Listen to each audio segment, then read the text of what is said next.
most players mute, and good luck to everyone. I will post that. Okay. Yeah, good luck. All right, Soda, everybody. I'm ready when you are. Good luck, and let's have a fun tournament, guys and girls, Absolutely. people, Welcome humanoids. to everybody out there who is watching on stream. We're into our first match of day 2 of the qualifiers for the Illuvium Gauntlet Masters Tournament. I am here with Caveman, Two Hayes. Quants is working hard in the background. Same with Linky from Illuva Hub, also working hard in the background. And we are excited to bring you this qualifying series of the first ever open event for Illuvium Gauntlet mode, which is an 8-player mode of a sort of an auto chess battler similar to TFT, Teamfight Tactics from Riot. And this is our first look. We have Dr. Spoon going up against the second AI round right now. In this game, you get 2 sort of easy-ish rounds to start out with, where you play against a preset determined opponent, which is PvE, player versus environment, and then the third round you actually go and you fight your first PvP opponent, which is one of the other players in the lobby. And that is about what we're about to start with Dr. Spoon. Before that, he gets an augment decision round where you are given randomly 3 different augments to choose from. And these are very powerful additions that you can add to your alluvials that make them stronger to do various things. Some of the augments are incredibly strong. I'm jumping out of here, Soda. I'll be back in a bit to check on. Yep. All right. So I'm just going to be talking a little bit about what Spoon is creating here. He has 2 rogues, 2 water rogues. He has this little baby Lynx right here, which does a lot of damage early on. He's going up against Crass from Monarch. It's looking pretty good for Spoon here. He had 4 alluvials versus his opponent's 3. That's usually a good indication that he's going to win. I see Crass has the Temporal Safeguard, which is a really nice augment to get. I like to put that on one of my carries, generally a fighter, usually like Forest or maybe even a Yotun, something like that. It's really strong on those units. And so let's go ahead and jump over to Crass. Take his viewpoint, and Crass right now is going up against Creatine. He was just delivered his first loss from Dr. Spoon. And we also have Mabsy in here. We have Mal from Hype, G Hamsters in here. This is a really nice lineup. Fox Phoenix is in here, Creatine. So really good first game. Metra HD as well, and we'll see how it goes. Pretty excited to bring this to you. This is one of the first looks at the new Illuvium game mode called Gauntlet. It is an alpha, so it is currently being developed. This is just a very early first look tournament, and we're very excited to bring this to you. We are partnering with Illuvium Labs. This is their tournament. Hyperion Academy is simply hosting, and Crass from Monarch really made some adjustments from Dr. Spoon and has taken an easy victory over Creatine here. He has bumped himself up to 4 alluvials now, and you can do that by buying XP. There is a button down there that says buy XP. It costs 4 mastery points to do that, and if you buy enough experience to go to the next level, you can put another alluvial down. It also changes the percentages chances that you get of each tier dropping. There are 6 tiers of alluvials, ranging from tier 0, which are the weakest alluvials, up to tier 5, which are the strongest alluvials. And so right now, Crass from Monarch is picking the alluvials from the shop below that he wants to use. And once you click on those cards, it'll populate in this interim stage here, just below the 4 under 4, and then you can move those onto your board. And when the fight starts, the ones on the board will fight with your opponents. So Crass from Monarch is up against Mabsy from Hype. It's looking like they each have 4 alluvials going against each other. And Mabsy did bump his up to 5. So I would give him a slight advantage in this round. But even with 1 less alluvial, you can sometimes win. And Crass is looking really strong. That Earth Doka is doing work with the Temporal Safeguard out there. And I have to give the early lead to Crass. He's doing some interesting work there. He does have 3 Earth, which is also really tanky and huge, but at the end of the day, 5 was just too much, and it looks like Mabsy's going to take this early round. And the importance of winning early rounds can't be understated, because if you get a winning streak in this game, then the amount of mastery points you receive each round increases, and you can do more with that. This is a really nice augment choice here for Crass from Monarch, and I'm going to jump over now to Mabsy's stream, so we can look from Mabsy's point of view, see what he's building here. See what they're building. They have the 3 fighter comp. No affinities quite clear yet, but we also see the 3 fighters with a bulwark and a rogue. And a couple of augments making one of those units very strong, which is nice to see. And Mapsy is actually one of the leaders in this heat right now, along with Dr. Spoon. They both have a perfect win streak of 3 opponents defeated. That will give them some extra gold every round, or mastery points, I should say. Mapsy's team looking real strong here. He's taken the first 2 alluvials down. Oh, that second one's really tough. So Metra HD is fighting back a little bit. I think Mapsy's got this okay. Except we do see the little Archie little turtles going full hyper. I don't know if that'll be enough to save the round. I don't think so, because all 3 fighters now have turned. And Archie goes down. Mapsy continues his win streak. Keeps the hope alive. Good luck, Mapsy. Jump over to Fox Phoenix to see what Fox is building here. Alright, so we have 2 earth and air, nature, fire. A little bit of a grab bag here, but no big deal because Fox is fighting the 3rd AI round, or PvE round. So this is a good time to transition your team. And we can see that the economy here is a little bit lower. He has a lot of strong units set up on deck here. And yeah, so different tactics from the different players here. We can see Fox Phoenix has a lot of really high quality strong units that he's looking to hopefully carry him through, and he also is on a 3-game win streak, so it is working out pretty well for Fox Phoenix right now.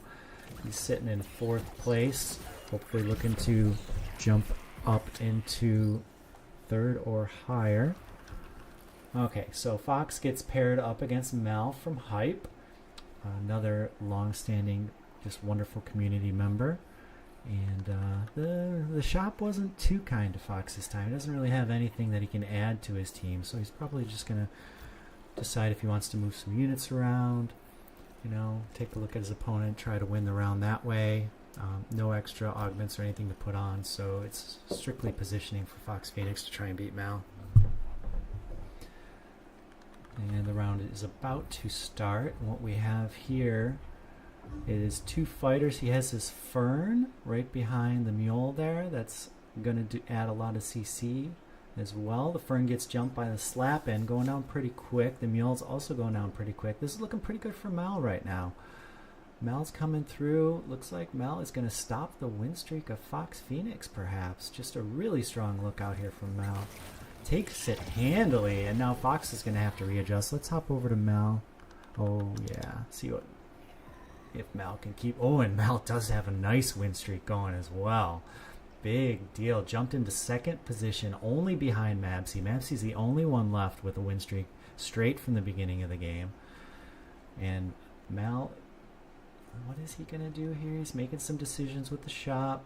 You can see that he has his board all set out with a bunch of tier 0s filled with some tier 1s. He has tier 2 there as well. And this is the legendary augment round. A lot of really good choices there. That's the same thing I would have picked, Mal.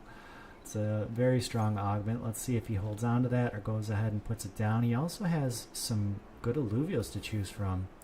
And that did go down right away. Mal looking like an early favorite right now. This team looks pretty strong. And he's just making some room so he can add those 2 units to his on-deck board there. And he's going to wait to do that maybe a little bit later. The round is about to get started. G Hamster sitting at 61 health. He's taken the brunt of it so far. In last place right now, but if anybody can turn it around, it is Hamster. And we see this, there goes the wave. The tidal wave is out.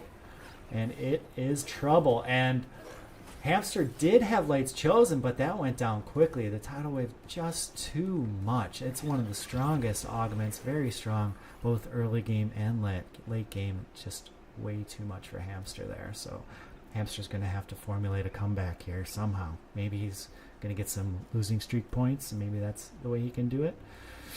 Mel running out of room here, but shuffling stuff around. He was able to make the stage 2 of that unit there.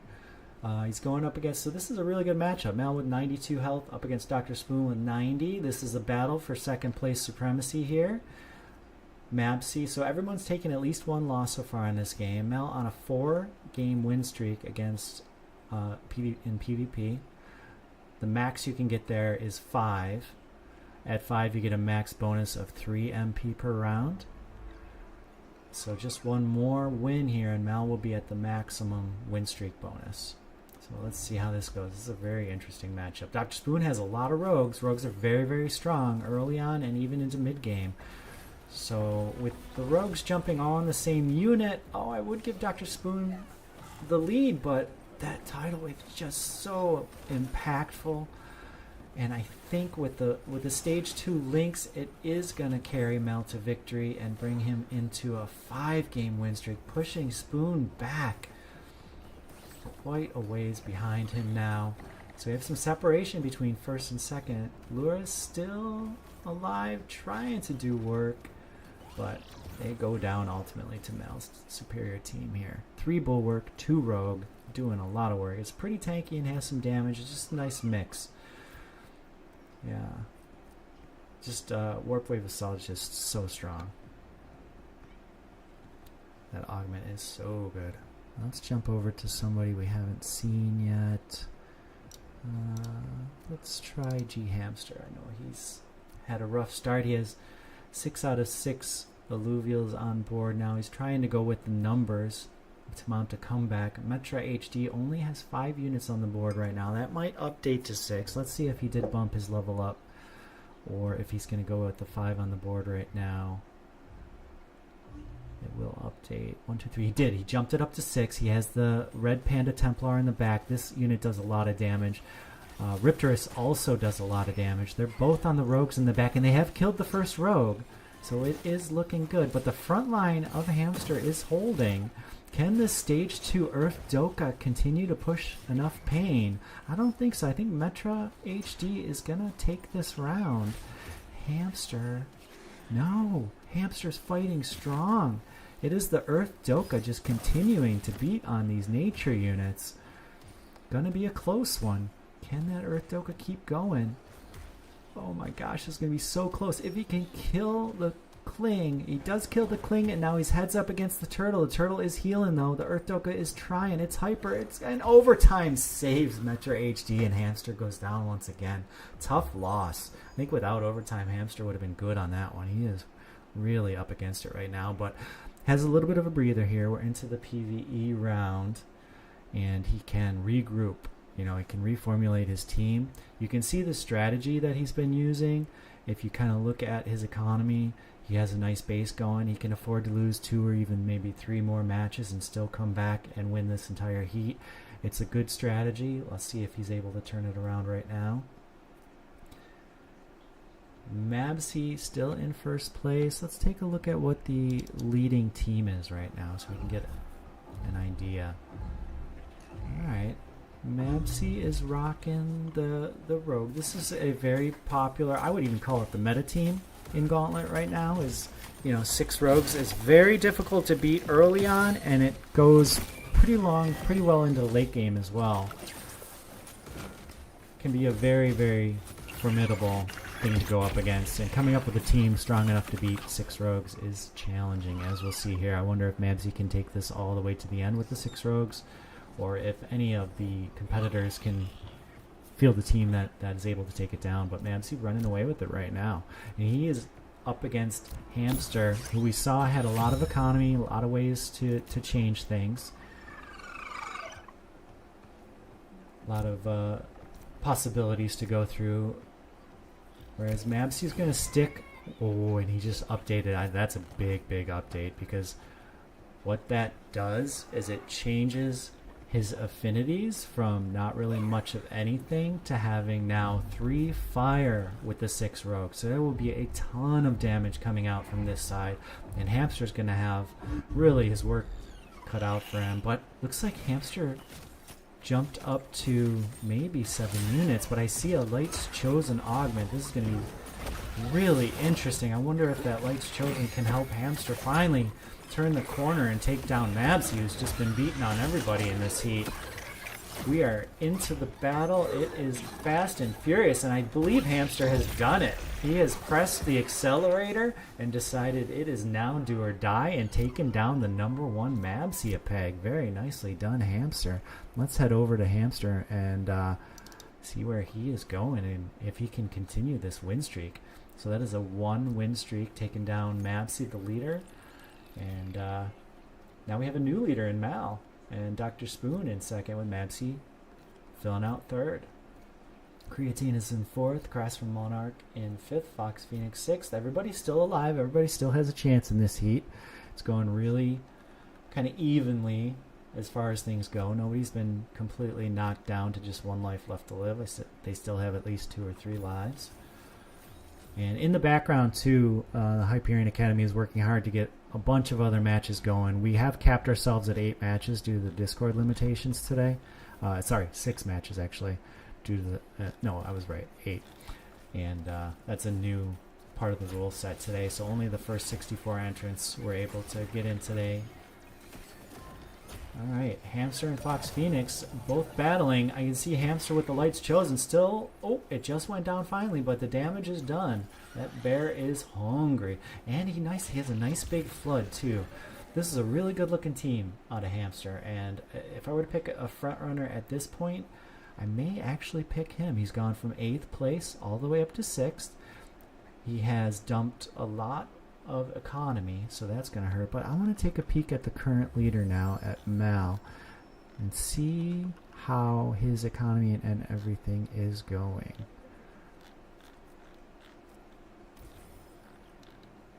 Let's try that. Alright, so we're looking here and we have 3 Bulwark, 2 Rogues, similar to how it was before. A lot more augments out now. He's brought some other things into Stage 2. He has the Stage 2 Fennec Fox, which is just an absolutely terrific unit. Really strong. One of the strongest standalone units on its own right now. Just so good. He also has some tankiness here. He still has the Warp Wave Assault, obviously, which is a huge pillar. Doing a lot of work. So you can see that hit around the 10-second mark. Let's see when the wave comes out. Came out at 7 seconds, and it just stuns the entire enemy team, but also gives 50 energy to all your own units, creating just an opportunity to do even more damage with those Omegas quicker than you would otherwise be able to do. Crass from Monarch, his team is holding up pretty well, so he's starting to turn the corner against this Warp Wave Assault team of Mal. Really, it's anybody's game at this point. Little Atlas doing a lot of work, but Chikural is also battling.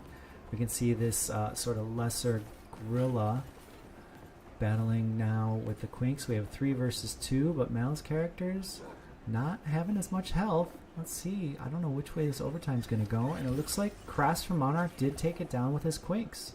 Very nice, and that was probably because it was hyper. So when your empath units go hyper, they heal a lot. And they also heal the units around them a little bit. So that is something to keep in mind. And that hyper on his empath unit, I believe, is what allowed Cross from Monarch to win that last round. So let's jump over to his perspective and see how he does in the next match, since he's now won 2 PvE rounds in a row. He's picked up a nice augment set in the staging area. We won't give away what that is, since the players can hear me in Discord if they choose to. But we have 3 Earth, which is a real nice tanky early game comp especially. Adds some grit and resolve to your team. He has 4 Rogues with the 2 Predator. So Predator is going to do a lot of initial burst damage. And although they're squishy, they do a ton of damage and can be a really strong comp when you pair it with that 3 Earth or paired with 3 Fire. Is a really nice combination as well. Alright, Creatine, you're looking pretty strong here, buddy. Nobody wants to get knocked out of this heat first. Creatine is really fighting Crass hard here, and I think he's going to take this easily. Really impressive round by Creatine. Yeah, he still has 5 units alive. Taking down the Lulura. He is now in 3rd place. This heat is really anybody's. And Hamster is still alive at 34 health. He hasn't lost any health, so I'm going to jump over to take a look at Dr. Spoon, since he's in 1st place right now. It's his opportunity at the top. We'll take a look at Spoon's comp. rocking 6 rogues with 2 predators. So we're seeing kind of a similar theme than we saw yesterday. Rogues being very strong early on. They don't necessarily win the entire thing every time, but they always have a good shot at it. If you get those rogues early, you can secure yourself a pretty easy top 3 or 4. And then depending on what your opponents do, you may need to adjust a little bit to actually secure the win in the heat. But Spoon just kind of on autopilot, cruising through here, going against the AI round. There will be an augment round next round, number 18. They will be vying for augments. And let's see how Dr. Spoon, if he gets anything really good that synergizes well with his rogue team. I know he does have a really nice augment in the staging area. Just wait to be put on the right unit. And you can see... Okay, this is just really a tough decision. There are some really good augments here for Spoon. Which is he going to decide? I feel like you almost can't make a wrong decision with the number 1 and 2. He opts for number 2. It's a really strong one. He's going to put it out right away. His poor opponent, Fox Phoenix, I feel for you, buddy. This is going to be a tough one. Oh, and yep, now Spoon is really going to push the pedal to the metal here and go for the 3rd win in a row. He's looking real strong, Spoon is. Dr. Spoon, one of the OG Illuvium community members, one of the first people I started following on Discord, just has a ton of good information, very helpful in the community, always willing to answer questions. And here we go, we're into the battle. Can Spoon's Lights Chosen take this? I think so. Lights Chosen is one of my favorite augments, but Fox Phoenix putting up a good fight. Unfortunately, that Rampy cast was pretty devastating, especially with the extra crit from Lights Chosen, all the extra damage coming out with 6 rogues. It's just such a perfect synergy. 2 predators, 6 rogues, and Lights Chosen. Yeah, Spoon's my new favorite frontrunner since he picked up that beautiful augment. It's going to be tough to take Dr. Spoon down in this heat. I think I'm jump over to 2nd place and Mal, see how that's looking. And he is just delivering the final blow to Creatine here. So it's looking like if anybody can do it, Mal can. He does have a tanky team with 3 Bulwark, 2 Empath, 2 Rogue. Also has this beautiful Monkier Berserker that's kind of, tanky and just battling away.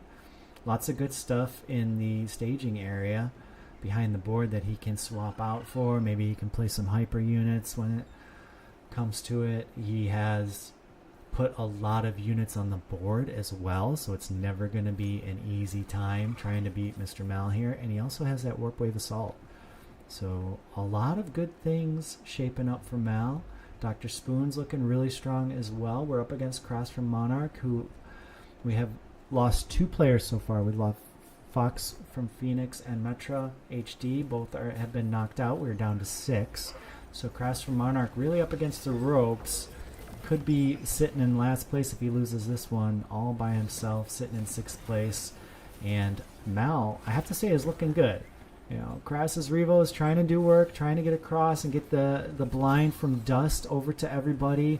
But his Goliath just had a nice little heal from the Temporal Safeguard, keeping it alive longer. And it looks like Krass is turning this round around. He needed it, though. He needed it really bad. And he has delivered, given a really devastating blow to Mal. Mal's team was unable to hang with Krass there. And so I'm going to jump over to Krass and see if he can keep the win streak alive. We'll look at it from his perspective. And you can see the damage meter, okay? The Polar Bear Mule, even though it's a stage 1, doing a lot of damage, has phenomenal augments. I would say S tier, 2 S tier augments on that unit. And when he upgrades from an S1 here to an S2, that is going to be devastating for his opponents. But that's part of the luck of the game, When you already place those augments down, you're kind of locked into it. And if the shop decides not to give you the stage 2, that is part of the risk of the game. So here we have our 5th and 6th place players going up against each other. I'm not sure if Creatine loses, if he'll be knocked out. It's going to be really close. Oh my gosh, and we do finally see a meteoric onslaught on the team of Creatine. And if anything can help you come back from being in 6th and going all the way to 1st, it is meteoric onslaught. Can he do it with this augment? It looks really good for this round. And there goes the ramp fight into the air, and it got killed in the air. It didn't even get to do damage.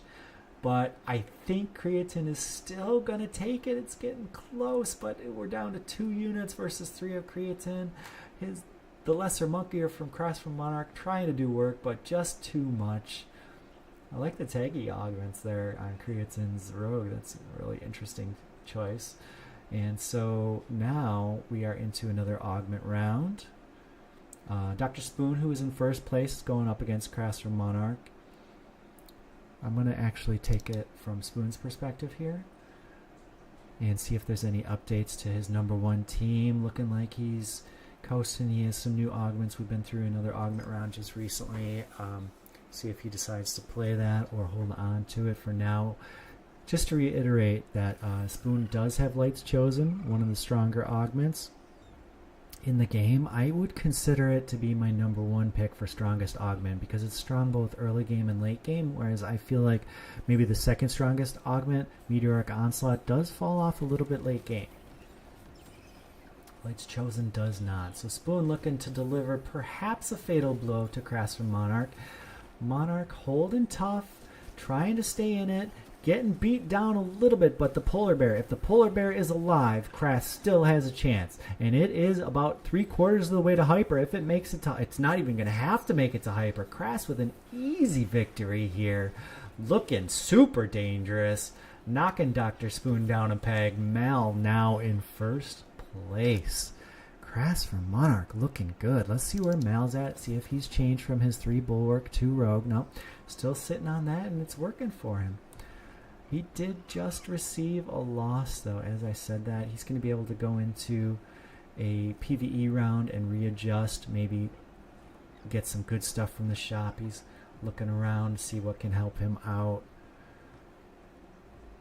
Boy, what a heat we have here. Dr. Spoon in first place with 48 health. Mel in second with 38. Hamster 34 in third. Creatine in fourth with 17. Kind of on the ropes there. And Crass from Monarch also on his last life with 15. This is anyone's game. At this point, I'll go with first place, Spoon. Let's say Dr. Spoon is my front runner now. I know I've jumped around a lot, but this match is really kind of dependent on who's getting the big augments. And it really is. Any of these 5 could take it down.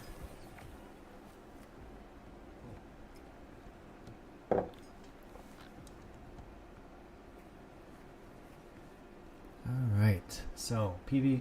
Okay, this is interesting. We haven't seen this yet in this qualifier, but Mal from Hype, because we have an uneven number of contestants, is facing a ghost, and you can tell because of the ethereal alluvials, those blue shimmery alluvials on the enemy team. So this is considered a PvP round, but he is not actually facing Crass from Monarch. He is facing a copy of Crass's team. Okay, and that's what this is. So if Mal wins, Crass will not receive any health damage against him. But if Mal loses, he will receive health damage. So Mal still has to win, but Crass is fighting his own battle, and this is just a ghost. So really, all the pressure's on Mal here. Can he take down the ghost of Crass from Monarch?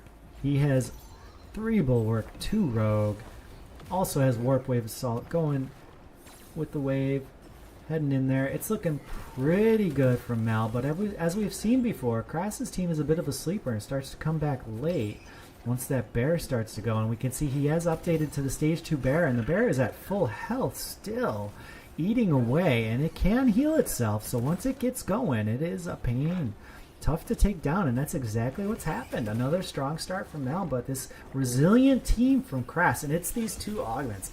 Vampiric Price with the Swift Strike, the 2% attack speed on every attack on a unit like Mjol or Yokul or Jotun, it just is really tough to take down. And so now from Mal, I'm going to jump over to Creatine. He is on his last legs, but remember, he did, and he's not actually streaming, so I can't jump over, but he did pick up the Meteoric Onslaught. Okay, so that is a very difficult thing to deal with. He's down to 2 health. Crass from Monarch down to 1 health. So either of these two guys could get knocked out. They will have to run the gamut, not losing. If they want to get first place, they have to completely win out. We have 1 second left. Any last second changes? No, we didn't get those in time, but here comes the battle. Mel from Hype trying to knock out Creatine. The Rogues jump across, looking pretty good for Creatine. Meteoric Onslaught coming out, doing some damage and stunning the 3 closest Illuvials to where that augment is placed. There goes the Ram Fight into the air. It comes down. It does take out 1 unit, does damage to 3 others, and Ram Fight is still doing work, but that was a devastating stun from the Lynx. That must be a Stoic Lynx. That was just absolutely brutal. And gonna end with Creatine getting knocked out. I believe that was just a devastating Lynx play from Mal from Hype, and it looks like Creatine is out in 4th place. We did lose Cross just before that to go out in 5th, and now we are down to our top 3. G Hamster, Dr. Spoon, and Mal from Hype. 3 very, very solid players.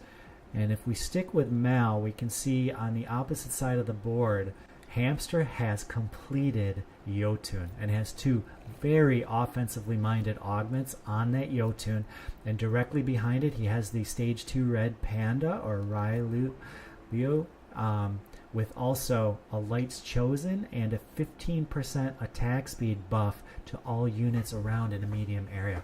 This is a deadly combination, and I have to give the lead right now to Hamster, even though we do have Warp Wave Assault here and a stage 3 Lynx on Mel's team. It's just tough. He is really up against it. He's also completed the Adorado. These are 2 very strong teams going at it. I'm giving the slight edge to Hamster. It's looking to me like his plan was to go ahead and just build that econ early, and the Lynx went down before the Warp Wave Assault even came out. After the death it did come out. I'll have to ask. That might actually be a bug. I don't know if that should have came out. I'm going to have to bring that up, especially since we have it on stream. We have video of it.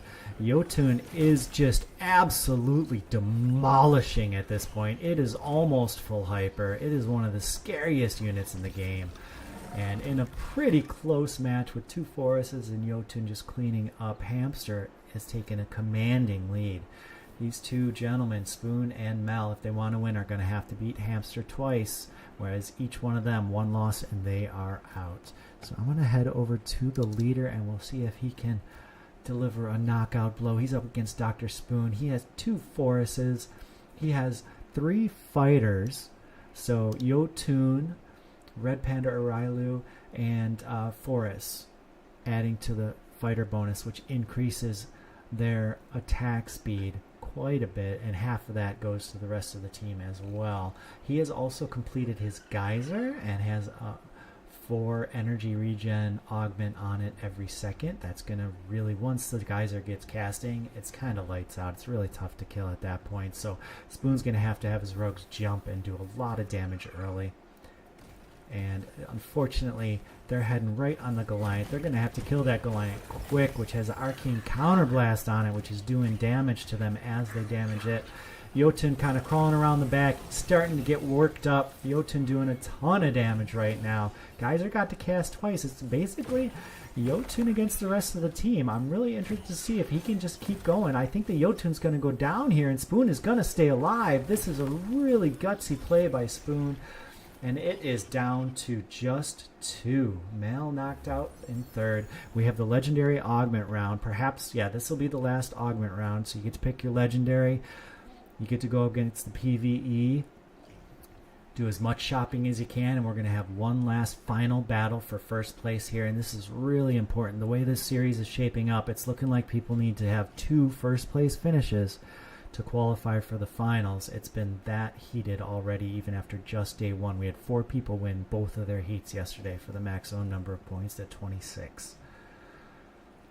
So, looking at Hamster's team here, he is sitting on that Jotun. He has the Geyser in the background. He has the Goliath. He has the stage 2 red panda with Lights Chosen on it and 15% attack speed for his entire team. He has a Fur Knight as well for 2 Templar.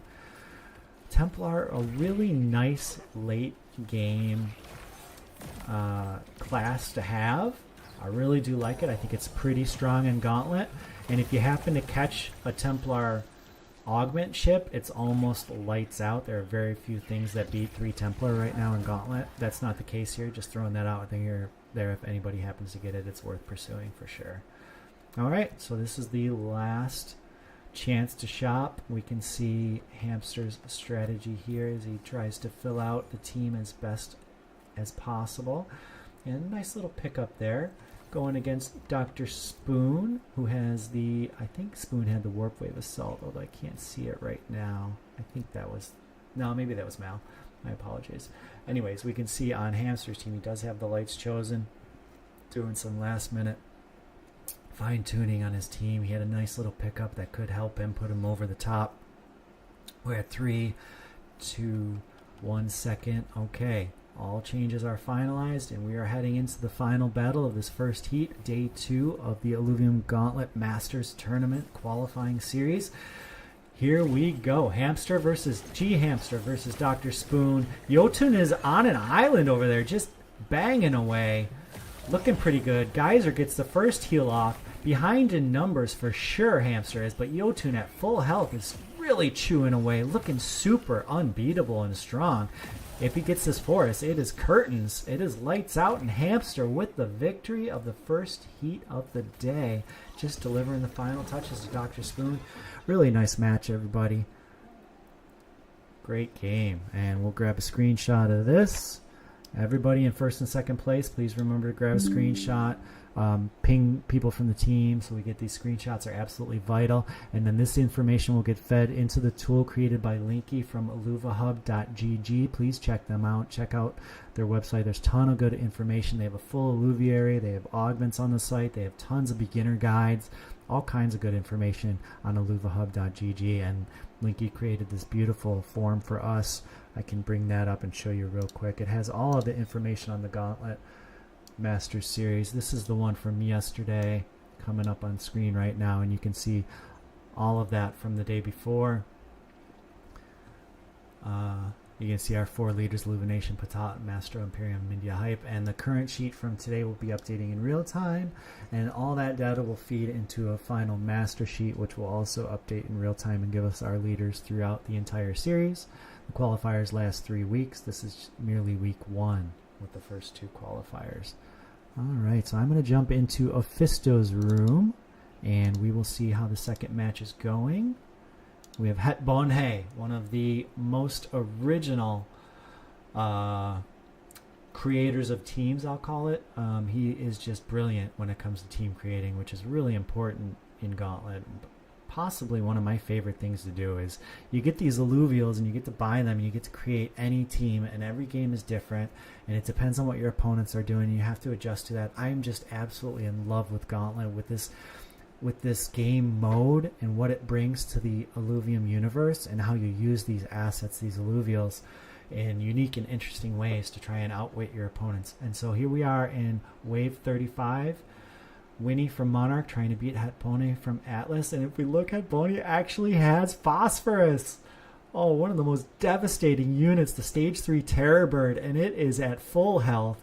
But he's up against a Malura, also a nasty Stage 3. This is what a heat this is. And it looks like Winnie from Monarch may actually take this. He does have the Warp Wave Assault on that Malura and another tanky augment I like to call the Swiss cheese augment. That adds 2% health regen every second.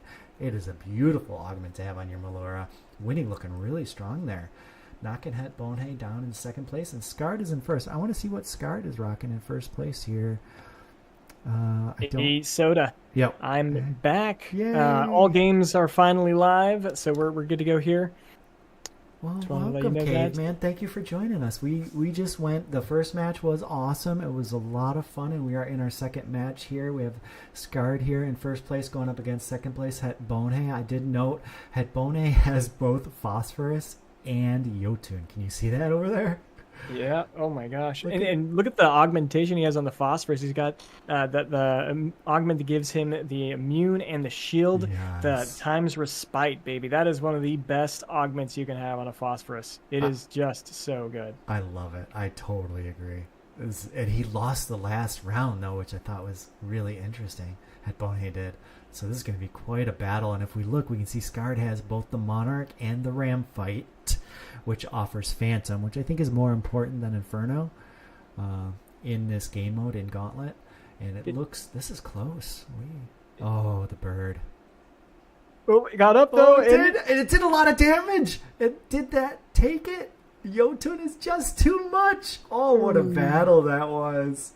The execute on the Lulura, because the Hyper managed to kill him off. I think he might have actually won if that didn't have Hyper right there. That's super unlucky. Yeah, really good point. It is really good that the Jotun has the True Sight also. Definitely useful in this current comp. Oh, but he just got one of those legendary augments. See, and I don't want to say the augment here because they can hear us. Yeah, and that's right. Yep. But yeah, people joining on stream can see the augment. It's a good one. How about I'm going to mute myself. If you want to unmute me on VOD Ninja, we can talk about it a little. Oh yeah, let's do that. And then I'll mute myself and unmute on VOD too. So give us just a second to do stuff in the background so we can actually freely talk about what's going on. This is a good idea that we got from Caveman here. I am unmuting you now, and can you hear me? I can hear you. I'm going to mute myself in Discord. Can you hear me? Oh, shoot. Okay, I can't hear you because we're not in Discord. Okay. Interesting. It's only a one-way channel. You talk freely, and I will... Yep. Yeah. Okay. Yeah. You talk freely. Yeah. You lead. Yep. You lead. Go ahead. Nice. Yeah. So the cool thing about Light's Chosen is it gives that ability attack speed and Omega power to the two closest. Now Hetbone is messing up right now. He's got it only giving it to a Caribou and his Ram fight. So he's actually got, I would say, bad positioning here. He needs to change that up and give that to either the Phosphorus or the Jotun to really maximize the benefit of that. But obviously he needs that to protect him from all the rogues that are jumping to the back line as well. Oh, I see what you're saying. Yeah. Yeah. And okay, there he is. Goes. Yep. He saw it. He's like, oh, shoot, I wasn't utilizing that properly. And now that's the bird with that extra 50 Omega power. That's a huge power increase. The attack speed increase. That's going to be devastating. I think that's going to give him another huge advantage. And then a Jotun, that does huge damage. It's going to heal a lot more off of that Omega power. Or is it just percent health? Maybe I'm wrong there, but I'm pretty sure it does off of Omega power plus missing health. Jotun now? Yeah, they updated it. Is that what you're talking about? Yep. Yeah. Yeah. Let's see if he can win this one. Something is chunking him bad though. What is it? Malura is scary, man. Look at that. Oh, does he have double Vanguard? He does. That's what it is. Yeah, and it's actually, I think, that the slashing, the slapping, because it's got that pure damage and attack speed thing. It's just cutting through any resistances he has. And he has the Bulwark active right now, so it's just cutting straight through that Bulwark. Look at the damage meter, 59-15 from the slapping. That's only a stage 2. I don't think Winnie from Monarch is going for it, but if that ever becomes the stage 3, it's going to be absolutely devastating. It's already enough to take out Hetbone, who has a Phosphorus and a Jotun. Yeah, with Light's Chosen. What? Yeah, and he's got, but Hetbone is trying to get that Seer. If he gets the Seer, that is behemoth. Agreed. That would be end game. Yeah, but. Right here. I mean, he might be able to win it right here. Let's see if he can knock Winnie out. If he loses, we'll have one more round. We still have 3 players, so we're going to get at least one more round. Scarred's still in first, so no matter what, we're going to go one more. Here is the fight. They are just ganging up in the corner, but that might actually be bad for Hetbone, because once they turn the sights on the big units, oh my gosh. Oh, this is looking... I would say this is looking way better. Way better for Het, yep. Yeah, I mean, Jotun just wandering around doing nothing at full health. Doesn't even need it. Yeah, full health Phosphorus as well. Jotun did almost nothing that fight. GG, Winnie. All right. Finals is Scarred versus Hetbone. Scarred with almost a 2-to-1 advantage in health. But the nice thing for Hetbone is he can lose once. He can lose once and still remain in the game, even at wave 30, I think, right? It's close. And I think he did it poor augmentation right there. I really think that augment is not as good as it used to be, especially in the comp he's against. They don't have any healing. They don't have huge amount of health pool. So the percent health doesn't help much, and the healing reduction doesn't. I think that getting that... I forget what that augment's called, but what are your thoughts there? Do you think that was a bad choice? He could have got the piercing, or he could have got... I like Go ahead. I missed the choice in the 3 different augments, but piercing late game, I really do like it a lot when you have 2 carries like this. But the issue is he's have to throw it like on the Riptorus, I think, maybe, and put the Riptorus next to either the Phosphorus or the Jotun, so he's only not getting the full benefit, but it could have been really nasty with 3 fighters to get that. I agree. I mean, he could put on the Seer, or the potential Seer. Oh, and that would do a lot of damage. Yeah, that Seer would be does huge. A lot of AoE damage, especially if he ever finishes it out. Yeah, it could be really good. He just rotated his screen, and I'm smashing the space bar trying to recenter the screen. Had Bonehay, even without the Seer completed, takes this down, and they are just about even now, 23-27. We are probably going to get 2 more rounds. I'm going to jump over to Scard, see what Scard's building. All right. Yeah, we've been watching some. Yeah. Oh my gosh, look at these synergies. Nasty. Yeah. By the way, do you have background music that we're going to be playing for this? Yes. I don't know. Thank you for pointing that out. I appreciate you. I will bring it back up. Sweet. Yeah. But we got 13 seconds to this final match. He's got 5 fire, 3 air. He does have the dust. He has the phantom. But I mean, I don't think that augmentation on his ram fight is useful. Right? I agree. Or in the other thing is that omnigenic, whatever's on the Monarch, the one that reduces Omega power, it only activates the once. first time. I know, it's really disappointing. I hope they fix that, because that can be a really strong augment. And I don't know if everybody knows it's not really working the way that you read it. That's just, it's just a very small thing, right, compared to what we're given and where we are in development with the game. But it is these little things that players like you know and know to stay away from certain augments, because maybe they're not working the way you would read it. But here's the thing, off. he did just win. I know, he did just win. Oh my gosh, yeah, convincingly, right? And guess what? He's also going for a Seer. Look at that. He's one away from a Seer also. So they've been fighting over this Seer the whole game. Wow. I don't know if there's enough. Yeah, we'll have to see. Will one of them get it? Will both of them get it? Right? They have 2 rounds. They do. And this is a PvE round right here. That's huge. And Scard is a little concerned. He is moving his units around to deal with this PvE round. If I make it this far, my team is strong enough that I can just press play and it takes care of the PvE. Have you ever lost to this round? I've never lost that round. Yeah, me neither. No. I've never even worried about it, but who knows? Let's see how it goes. I'm sure he'll just stomp it. It reminds me of a wave 40 in survival mode, though, when they just throw in all of the stage 3 units. Yeah. It feels cool. If you make it to round 32, it feels satisfying. Just like if you play TFT and you make it to the end game there, and you're able to go into whatever the Rift Herald or whatever is the final boss for those later rounds. It feels really good. Okay, I made it to the end. Even if I lose here, this was an epic battle. It went to 32. It feels good.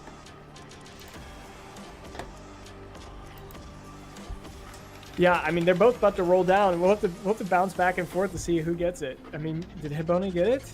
No, he didn't. He's actually 2 down, so he's not looking good there at all.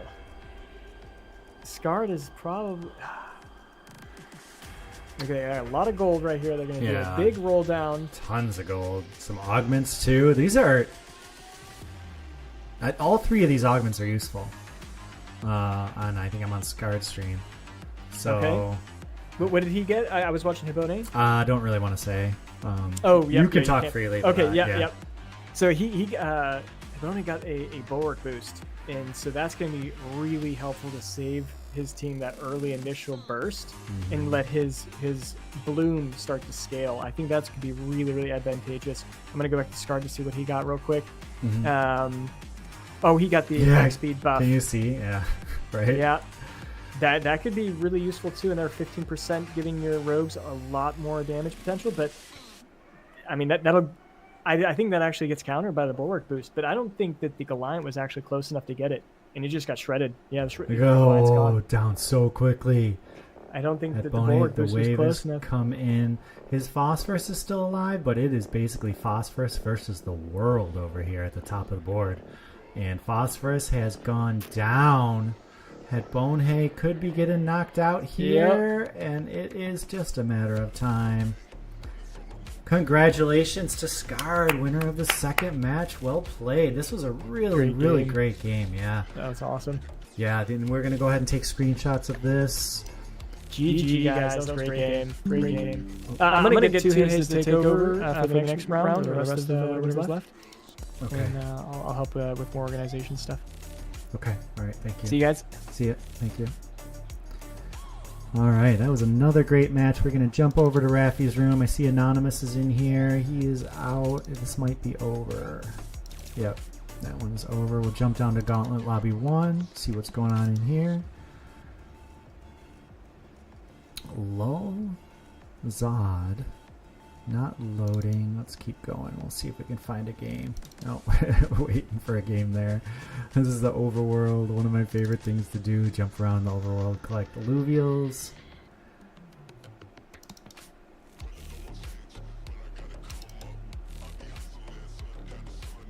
Yep. Here is just a defeat. Come back up to the top. Oh, one more. Yep. I just laser. Hey, Hello, Soda. Hello, hello.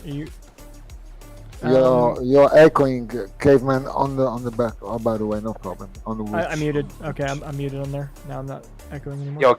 Yo, caveman. Do I need to find game again, or? No, you need to wait a second. Okay. You need to wait a second. Stand by. Yeah. Soda, if you want to commentate this game, that's live on Illuvium Voice, you can, or you can head to Kuka's Cave. I should probably try Cave, yeah. Check out Fabled versus Bati Sota from Hyperion Academy in first place right now. Texan, who I found out has been playing for about a week and is a really tough customer. Texan ended up beating me, I think, in a game last night. It was really impressive, so welcome to the game.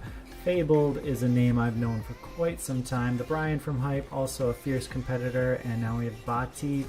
Looking good. Looking like Bati's going to stay alive in 5th place. Well played. Good round, Bati. Taking down Fabled's 6 bulwarks, 3 nature. Incredibly tanky and resilient team, but it did go down that round.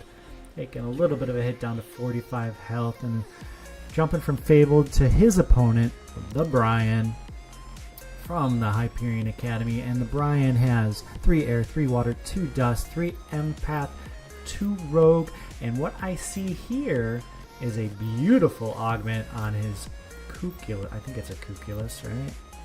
Yeah, I believe that's what it is. And it is looking like that augment's going to be doing a ton of work.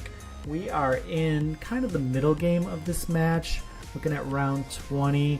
People are looking to kind of build their late game comps right now. We can see Quinks is a really nice unit. The Ram fight on each side. They have jumped. They are working towards getting their first Omega off. That'll be really impactful depending on how many units these Omegas hit. Brian's Ram fight goes up, but it misses everything, walks away. Fables went up and hit just about the entire team, and that may be the difference. Fable's looking very strong. A lot of his team is hyper, and that will usually carry the victory. This ram fight from Brian goes up. Either ram fight been too impactful, to be perfectly honest. And it looks to me like Fabled is going to win this pretty handily. I know that Little Ebb is just trying to heal his Quinks as best he can, keep them both alive, but let's face it, it's 2v6. It's just not going to happen for him. And the Brian is down to his last life, where Texan, Sota, and Fabled, all 3 of them are incredibly healthy, and they are going to be duking it out for first place unless the Brian can run the gamut.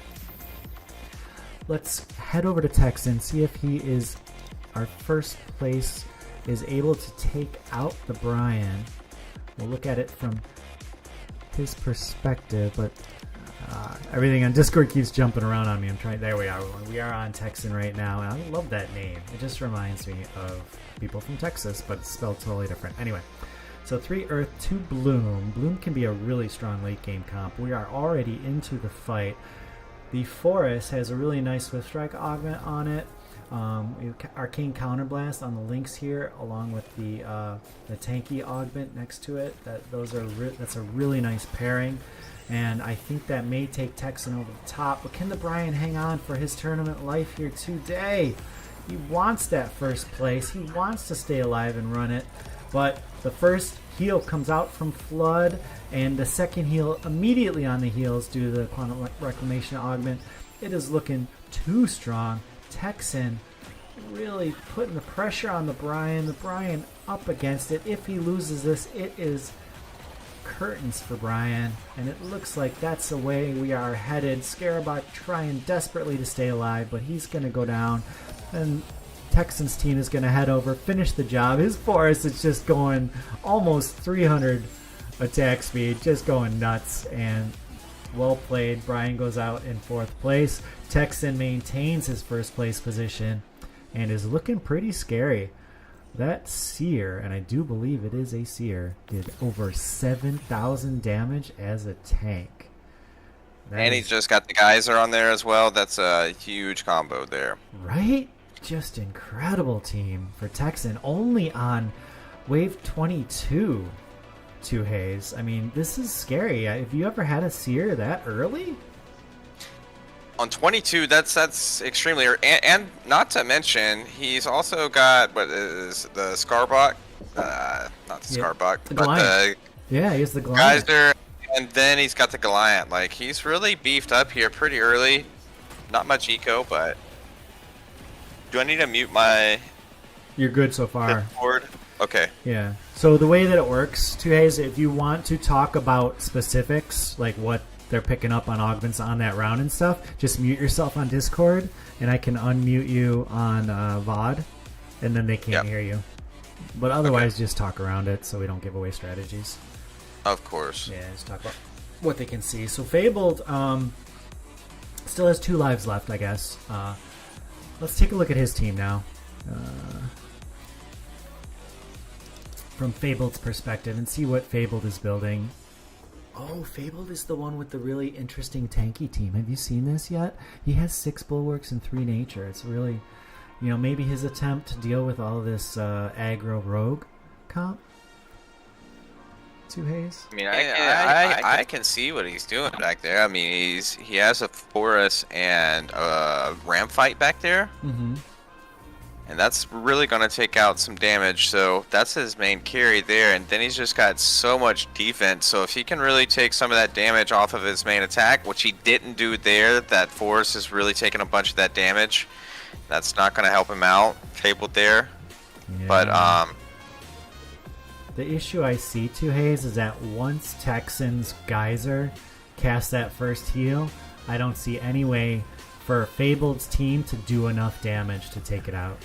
It's just that simple. With 6 bulwarks, you're giving up too much damage. Going up against a Geyser with, I think that's Quantum Reclamation on it, so it casts, once it casts its first one, it casts it immediately after it again, and those 2 heals are enough to just carry the entire game. Not to mention, Texan's entire team is hyper. Like, that's rough. So I think his Ram fights back there just kind of solo casting alone and not really pairing up with his team very well. If he could somehow get that Ram fight closer to the middle, maybe align him way to the far right and his other tanks a bit to the other side of the board, he might could drag him to the center of the board, but it's probably just going to go straight to that backline Geyser, and that's just really taking a bunch of that damage out of him. So, but back to Texan here. This is a great build. I mean, that Geyser is a mean looking, got Bloom. All he needs is Tsunami now, right? And he would be set. Yeah, Tsunami, could you imagine? Oh, it'd be unstoppable if he picked up a Tsunami chip right now. Yeah, so Texan is going up against Sota. This is kind of the first and second place right now. Fable may get knocked out as we watch this battle here. But just to reiterate, Texan on the bottom in blue here is going up against Sota's Ghost team. So Texan can take damage here, but Sota cannot. Sota, wow, looking so strong. Took out the geyser. That is almost certainly going to go in favor of the Ghost team. But Texan is fighting back a little bit, doing some damage of his own. I'm surprised that geyser went down so fast. If Sota still loses, that says a lot. But no, Sota is going to pick it up. Well, good placement from Sota to be able to win this round. And we'll have to see if Fabled is still in it. No, Fabled is now out in third, so we are heads up with Texan versus Sota from the Hyperion Academy. And so Texan is looking pretty good, has strong economy, has a really good team. He did just suffer a loss, but I wouldn't be too worried about it. That almost felt like a really good positioning from his opponent there, and I'm really liking his team. I feel like Texan has a very good chance of winning this, and once we take a view from his perspective, we can jump over and check out Sota. It was a really heavy rogue comp with a lot of high damage augments. And now, with time running out, I can talk about it. Texan's positioning here, he has changed. He has moved his geyser. Oh, and he got a little bit of a bug that switched positioning on him. That is really unfortunate. But Geyser looks a little bit protected right now. Most things jumped on the Goliath are going to take that out first. So we'll see if Geyser gets a cast off. It's really important that it does, and it does not. So I think Sota's going to win again, but that was unlucky for Texan. He's going to be able to adjust, but he is still looking very strong in this heat. Despite losing two big units early in the Goliath and that Geyser. Texan with the victory. Comes through here. That is an angry bird there. Right? That bloom is so nice, and that's his last two alive. And I mean, that is just scary because you're getting the charm from the Lura, and then you're also just getting some heavy attack power. That's also getting healed at the same time from your forest, and that can really go a long way in some late game maneuvers there.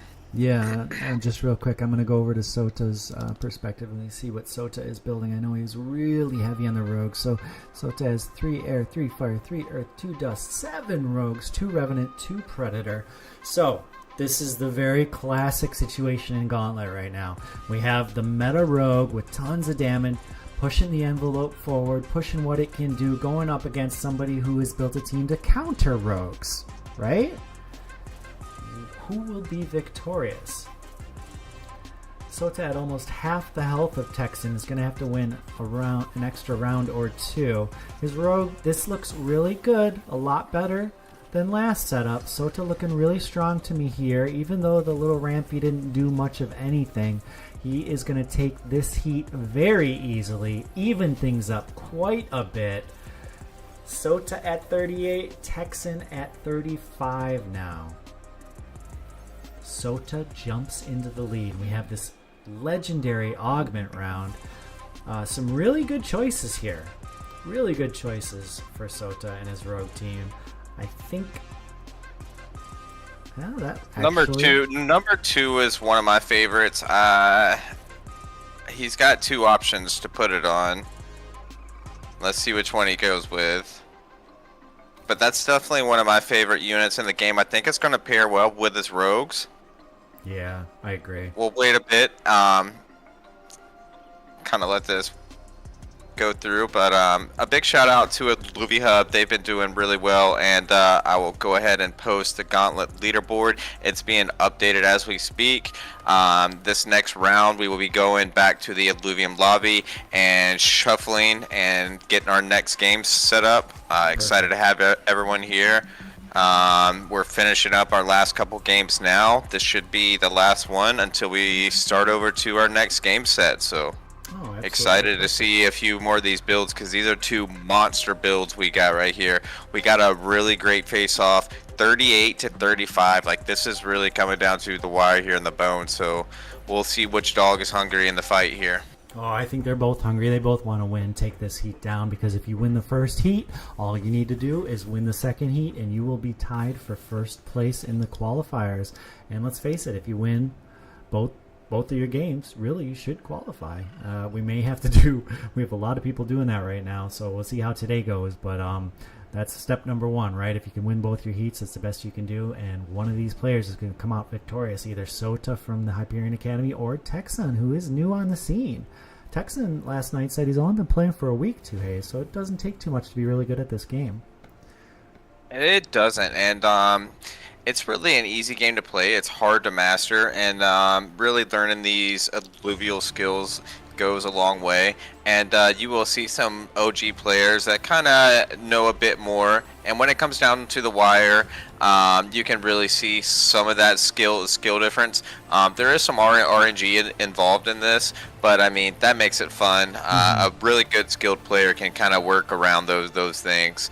And but like we see, it's a really adaptable game. So if you're coming over from TFT and games like that, you can really jump over, and it's really easy to play. It's fun. You can sit here and think you're playing for half an hour, then all of a sudden like 3 hours is by. It's a really fun game. So it's true. And Sota from our own Hyperion Academy has won the first battle. This rogue deck is scary. Oof. Right? And people keep trying to find things to beat it, but it is tried and true. And I have to say that Augment Sota picked up, the Communal Regrowth, is perfect for a high damage rogue team like this, because it gives them the Indomitable, gives them a little bit of healing, and it just makes it that much harder to take them down quickly. And if you can't take them down quickly, then they're taking you down, and that's kind of what's going on. Texan's really up against it. He's got his last life here. We'll see what he can do, if anything, to stay alive.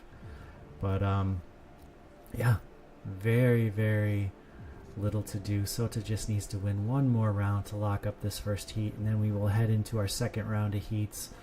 Here we go. The battle is on, and the rogues have jumped. What do we see so far? It looks like the Goliath's going down pretty quick. Tiru also going down quickly. And the Carbonite Protocol doing a lot of work in the back line there on the Goliath from Texan. It is still alive. We're getting a heal out on Sota's side. Is it enough? Texan might stay alive here. It looks like I am leaning toward Texan winning this one, and we are going to go down to a final battle for the victor of this heat. And Texan has done the impossible and stayed alive another round against this really powerful rogue team. And to me, it all comes down to who the rogues jump first, and if they can get that initial kill right away. And that just did not happen. The Seer was alive at the end of that, and that is really huge. If he can get his Mega off once or twice, that goes a long way. So if you can really keep him alive, that's I'd really try to keep him as alive as long as possible. And I really don't run Predators this late, but as you see, it's working out. So it really, really interesting build here. Got some big characters, and they both got some ram fights. Yeah, they do. And they both have the Tiktaalik line as well with the healers. And we do see only one Forest, which is a difference. So I'm the same as you, and we're already into the fight, so let's talk about that. The Seer is spinning to win, doing a ton of damage, but it has finally gone down. Is it enough? Can Sota pull this out for Hyperion Academy? His Flood has healed. The ramp fight is up in the air, has done a decent amount of damage. This is anybody's game at this point. Both Tiktaaliks are healing. The Hyper on Sota's Flood may out-heal the Geyser. The Geyser from Texan went down, and that is game for Sota. Is going to pick up this round. What a battle. Back and forth battle. Sota takes it for first place. Texan still alive in second. Oh, that was a good one. And so now we are going to... That was good. Yeah, we're going to grab this screenshot, right? We're going to put our results into the spreadsheet. So I will head over now to the main area, and we'll talk about where everybody is in the standings, and we'll get the second one started. The second game Let's going do for it. everybody. Yeah, nice. Good start so far. A lot of exciting matches. Really interesting builds that we've seen. And we are coming back now. We're in the main Illuvium voice channel. We're going to get that second game started. I will bring up the spreadsheet to talk about. Thank you, Linky from Illuvahub at illuvahub.gg. Has put all of our tools together for this match and continues to work with us every single day to bring you the best information in the Illuviverse. All right, so here is day 2, where we are at so far. We are still populating information. It's not ready yet, Link? Okay. Yeah. No, I'm doing the Doing it right bracket now. split. All right, Yeah. cool. Well, no worries. We will wait on giving that information out right now. But one thing I would like to talk about is Illuva Hub and the different things that they provide. So just a little introduction to Illuva Hub. They're a community-driven platform dedicated to enhancing the Illuvium experience. It serves as a hub for players, providing them with the resources, tools, and guides to excel in the game. And this is a website that I reference many times throughout the day. Whenever I have questions about different alluvials, what they do, if I'm wondering, like, what exactly, like, I know kind of what Wildfire does, but what exactly does it do? You know, you can check on the website and read all about it. There's also tons of beginner guides on illuvahub.gg that are very valuable if you're just learning the game. It's important to go over there and read up about it, and that will help your education move along at a much faster pace than if you're just kind of out there winging it on your own. So Hey, Soda, we got a game of Viper and Witty in the finals. If we want to jump over there to CC Streaming. They're on their last match now. Yep. Those are two titans in the game. Viper from Phantom, Witty from JPN Guild, and we are on round 28. Viper is rocking the 2 Bloom team, 3 Bulwark, and yeah, we'll wait for the timer to run out, and then we'll talk a little bit more about what Viper has going on. He is down to 29 health, so has a couple, I would say 2 rounds left. He can afford to lose once, right? Witty or Whitey has 60 health left, so he can probably lose three times before he's knocked out. Possibly 4, but I think it'll be 3. We can see both players having, I think, 9 alluvials on the board at the moment. I don't think Witty's going to jump to 10, but here we go. We are into this match, and Viper does have full Behemoth with Jotun and Seer, one of the most devastating comps you can have. There is a full Ramfire with Witty, and I think Light's Chosen on the Ramfire, so let's see what this cast does. If it crits, it could be devastating to Viper. It is up, and it hit, and it did some damage, but I don't think it's enough. Behemoth coming out of Viper's team is really going to put Whitey to the test here. A convincing and resounding victory. It's got to put a little bit of fear into Witty. Just like we said earlier, it is important to get this first place under your belt so you can go for the second first place and all but guarantee yourself a shot in the finals. This is very important. Both top players in Illuvium across different game modes. They are showing their skills in Gauntlet, what it takes to be a pro, what it takes to be at the top of this game. This is 2 titans going at it right now. Can Viper pull off the comeback? Stay tuned to find out. Can Whitey or Witty figure out a way to beat Behemoth? For me, one of the strongest classes, not affinities, one of the strongest classes in this game is Behemoth. Even with just 2, they are just devastating. And Viper got unlucky there. There was a little bit of a switch, a little bit of a bug that cost him his positioning. Let's see if it makes a difference. I don't believe it will. I do think that the Behemoth is going to come out ahead, but here is the first cast from the Ramfire, and that was much more impactful. But still, Behemoth coming, looking real strong. Flood is going to get this second heal coming out here, and it is going to be another resounding victory for Viper. Witty is going to be up against the ropes with his last life. I gotta say, finishing Behemoth has been absolutely phenomenal for Viper's chances in this, and Witty's going to have to pull a rabbit out of the hat in order to save this game and get first place. He will end up with second place, which is phenomenal, but trust me, Witty wants first. Let's see if he can do it. I'm going to jump over to his stream and just take a peek at what he is working on. Hopefully it's a nice, smooth stream, and we have some sound over here, which is very nice.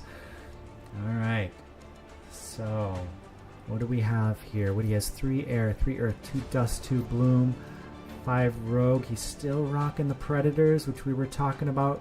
We do believe, to Hayes and myself, that the predators can fall off a little bit late game, and that might be what we're experiencing here. But if anyone can outposition something like that, it is Witty. But he's up against one of the best in the game, Viper from Phantom Guild. Can Viper pull down the victory? Witty's rogues have jumped across. The Rampfire is nicely positioned in the middle, but Jotun is just delivering the pain, just chewing through with that sharp start. Any defense that Witty's team might have thought it had. Rampfire goes up, does almost nothing to Viper's team. It is looking like Viper is going to be victorious in this heat. What a comeback. When I came in, Witty had 60 health. Viper's done nothing but win since he put this Behemoth team together. And it just shows you the power of the Behemoth class. What an impressive match.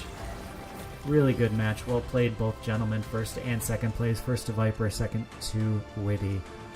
And we will be getting our screenshot now. Make sure if you're in first or second in any of these heats that you get us over for a screenshot. That was quick. I hope I got it in time. Alright. Alright, so I am back into Illuvium Voice now. Yep, back into Illuvium Gauntlet Voice. Lobby 1. Alright, have we started up a next game yet, or are we still working on it? We were just waiting for that one to resolve. Crazy ending there with Viper and Witty. Yeah, we got the next group. I think we're just, now that that's done, we'll start feeding people into their proper positions. That's fantastic. I love how fast these go. We get a lot of really exciting games. We get to see a lot of end game builds. Some adjustment too. You know, we saw Viper was up against the ropes in that last match, but he was able to complete his Behemoth. And once he got to that level of power, it was just curtains for Witty. No matter what he did, it was just the Behemoths were too much. And Jotun with that sharp start was just delivering the pain.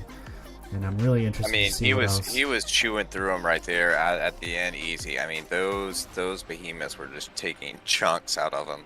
But yeah, let's go ahead and get this next one. I think we're ready. Yeah, Caveman. Yes, I think that we just Yeah. we have it right here. Link, you can post it, and then everyone start filling in your rooms. Great, so it is posted. Players can head to their rooms. Yeah, what's up? Linky, everything says alternate now. Oh, fuck. Oops. It's not the good one. That's okay. It will take 2 seconds. Yeah, we'll update that real quick. Sorry about that. No big deal. We have any? So we had 8 games so far, and are we running a full 8 again? Sounds like, yeah. That's good. So there we go. So, okay. Image is posted, guys, so take a reference here. Disperse to your things. I'll start reading out stuff. All right, so in Atlas room, or actually, in real quick, start with CC streaming because that's the most difficult to start. We're gonna start with that one. So Anonymous, Gen EU, Hata Hima, Mozart. We got the Rich over there. Maestro Imperium, Proteus Gaming, Ricky Goodsoul, and Roger Monarch. If you guys get over there, you guys will be the first game to start. Two Hayes, if you wanna lead that, or you want me to lead that?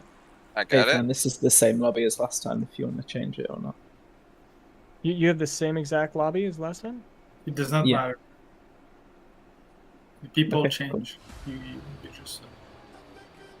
I thought we were shuffling, that's all. Wait, you have the exact same players? Verbatim? Yeah. Did you hear that, Linky? I think we should have shuffled up the players. The exact same man. Can we get we've got the confirmation? exact same group. You do? For sure. Yeah. Okay.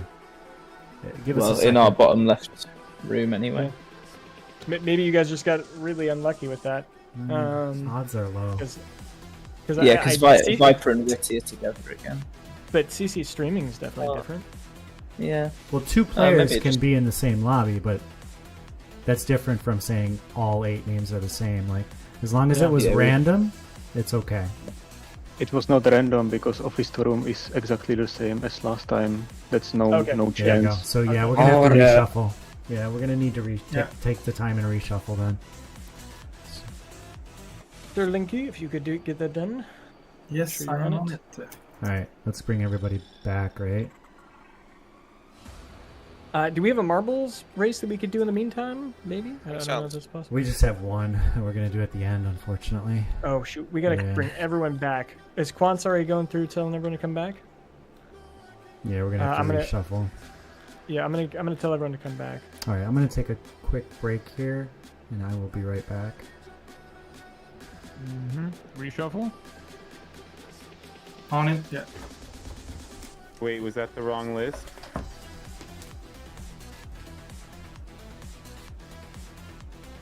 Did we shuffle rooms, not people?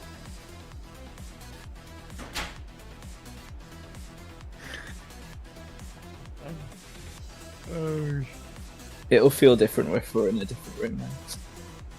Yeah, I mean, Anon was really concerned that he had to play me again. Hello. I was shivering in my new Gucci boots. Did we all get in the rooms and realize that we were playing the same people? Yep, that's what happened.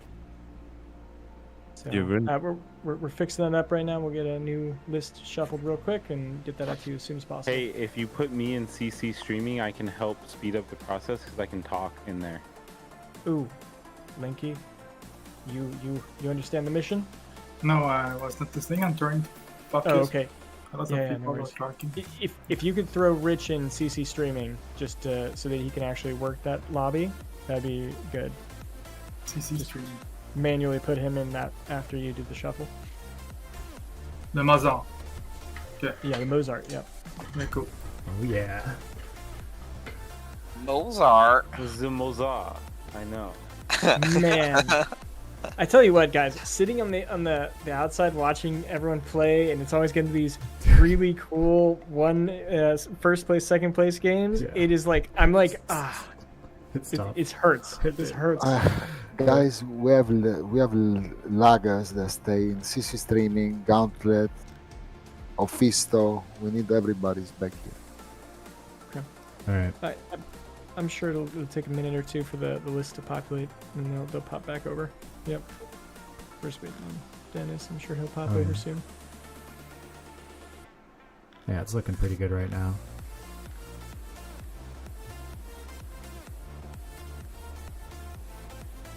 You got everybody in? Mm-hmm. Yeah, I started moving people. Yeah, I was dragging too.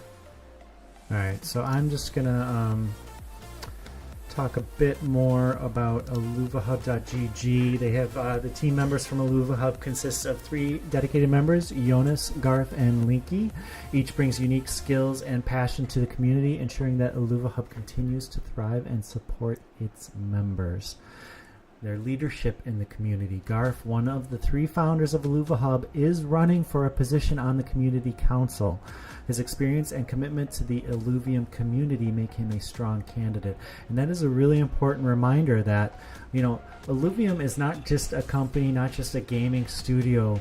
They are a DAO, a decentralized autonomous organization with their own governance. The ILV token is a governance token. Staking that token allows you to vote in these epochs where we essentially assign members through voting to different committees who perform functions within the governance of Illuvium. So truly bringing power to the players, and that we as players can shape the community through different proposals through IIPs and ICCPs and things of that nature.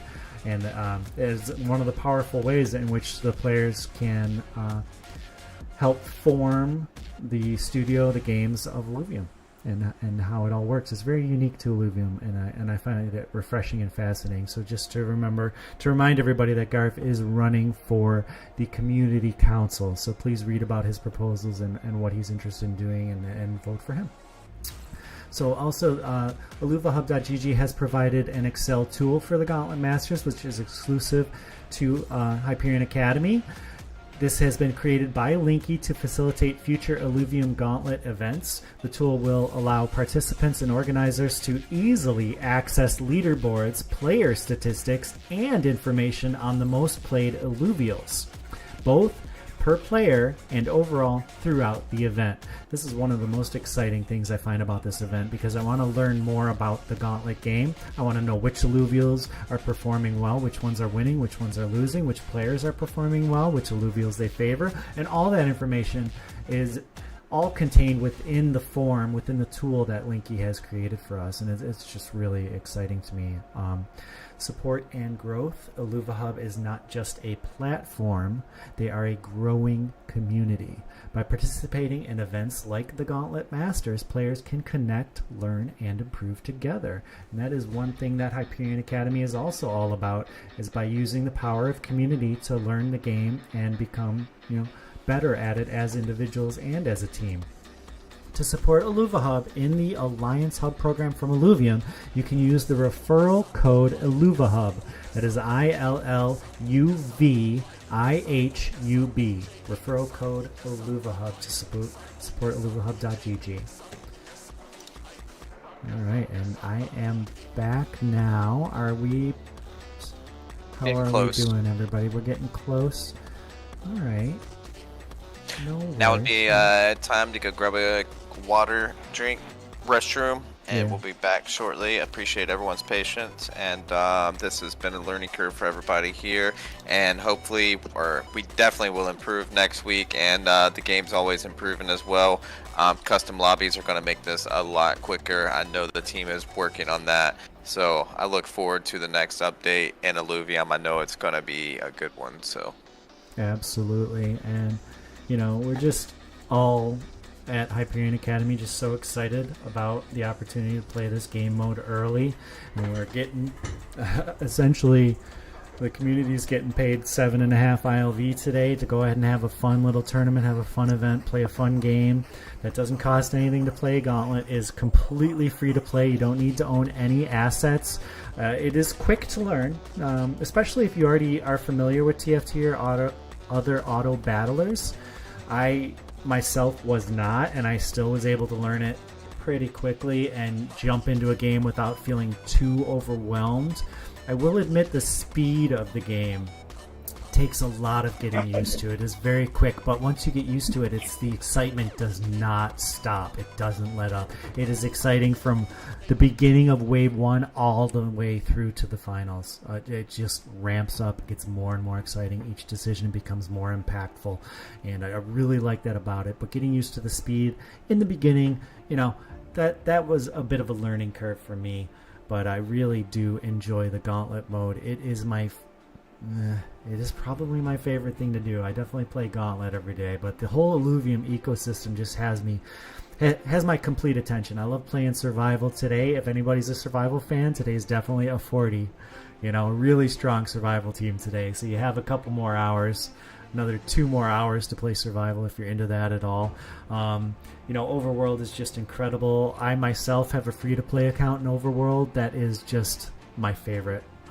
If you have a lower budget, you're welcome to just play Overworld free to play. If you have a bit higher budget, then it's time to start collecting all the alluvials. This is definitely the time to do it. This is the first set of alluvials. Once these are all captured, they will never appear again. So you want to catch this first collection now. You will have such an advantage over the rest of the field if you do that. And so on my big paid account, I am also working on that as well.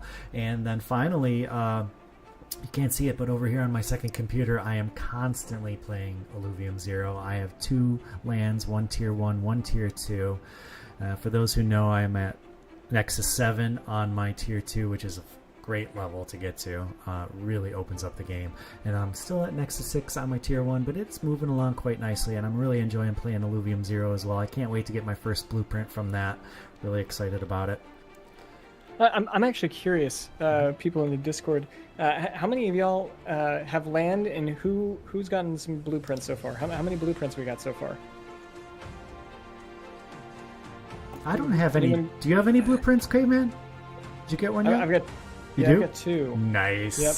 Oh my gosh, War Machine. Whoa, look at all that War Machine. biodata. Holy crap. That is beautiful, War Machine. We do farm those, boys. I love it, dude. Really nice looking. He was ready with that screenshot, huh? He's been. Got the Mozart stage 1 Tattoo P. Nice. 2 stage 3 Huge. Lynxes is cool. I would like those. Oh my Ooh. god. Somebody's gonna be the skin store right here. Right. War Machine's got my vote, man. That has to be a tier 4, right, guys? There's no way. That's... Believe it or not, Tier 4 is actually better geared towards fuel production, and from what I understand, Tier 3 is better geared towards skin production. There you go. That's really good to know. Okay. Oh, sounds like we got some stuff moving along. Yeah, sorry. All right. Are we ready or Yeah, we're yeah. waiting? Okay, wait 1 second though. Viper's got a Fur Knight skin? Oh my gosh. Fur Knight. We were just Nice waiting for you, Link. Okay. Alright, but We'll let's see get it. this reshuffle. I'm sure no one really wants to talk. There we go, everyone. Yes. List has been posted. Disperse. All right. Head over to your rooms. We'll get the second game started. But we're gonna make one quick change. We're gonna switch Mozart into CC streaming for someone. Mozart and Torax just flip. So Torax, you're going to Ramfy. That way, Rich can actually run the CC streaming lobby. And then Okay, man, it's not Yes. shuffled. It's the same again. It's still the same again, guys. Fuck. Just different rooms, but same people.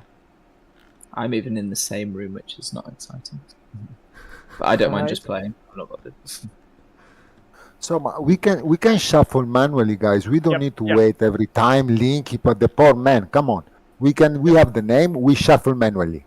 Okay, so here's what we'll do. Okay, we look at this list that Linky just posted. All right, I'm gonna grab that again. Needs to sleep. It's the same What we're gonna screenshot as the first one. So maybe I mean, you yes, sent okay, the but- wrong screenshot.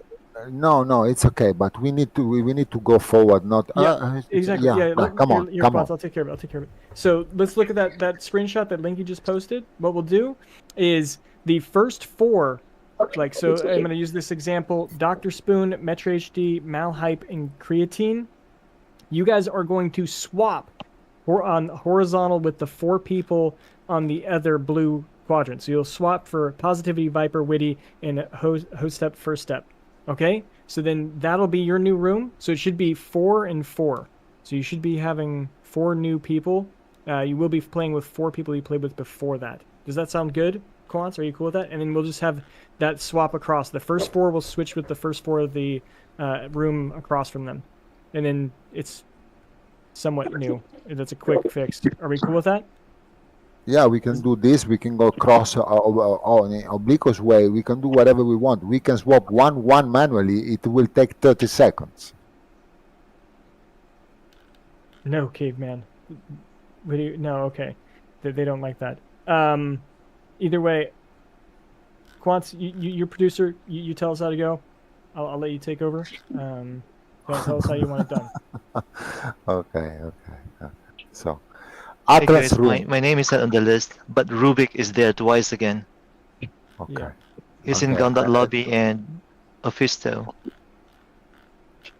Yeah, we have someone here that filled in last time. We'll get him in. I'm not on the list, and I played the recent match. Who are you? Who are you? Name, please. Sevi. Simplifizer. I swapped to Upas Swampy. And Yep. It's again 3 times. Yep. So same with Simplifier. We also had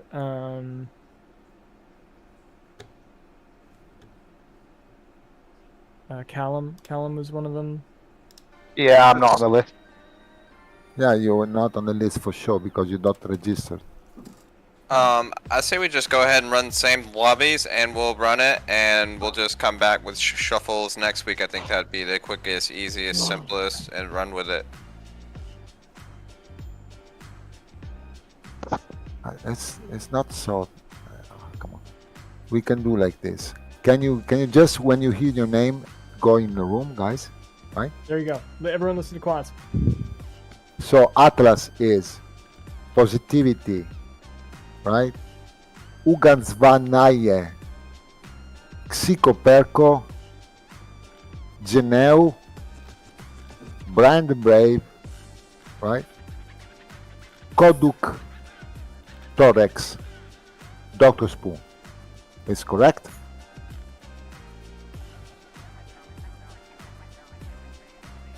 You hear me?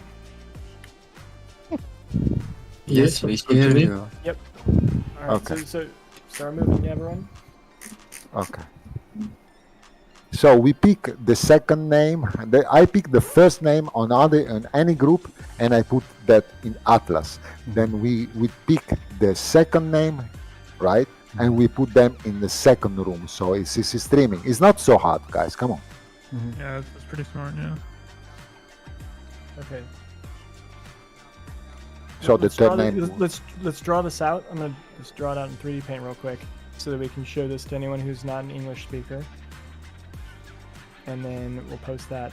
So what you're saying is that each room will assign a number, and then Dr. Spoon is the first person in this line, so he's number 1, so he would stay in Atlas. But then Positivity is number 1 of his game, so he'd move up to Atlas. Is that kind of what you're saying? Yes. Yeah. Cool. Yes. All right, Exactly. there we go.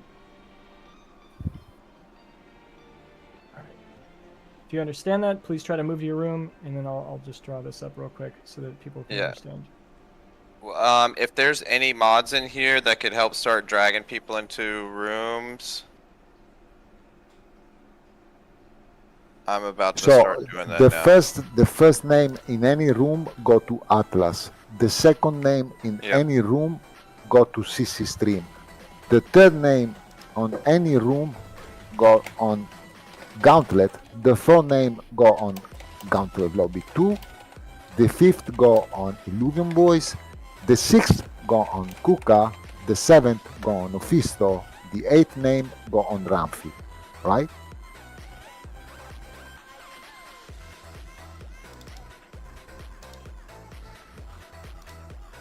To hear what you're saying.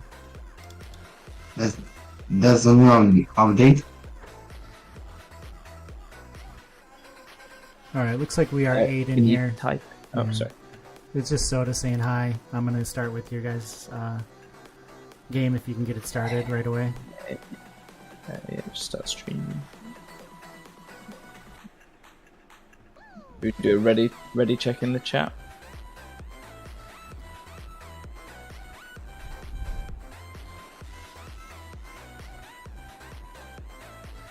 Alright, so we have a ready check out from Brian the Brave. Let's get this to 8 check marks. We're at 6 already, just need 2 more check marks for the ready check in chat, and we'll get this game started.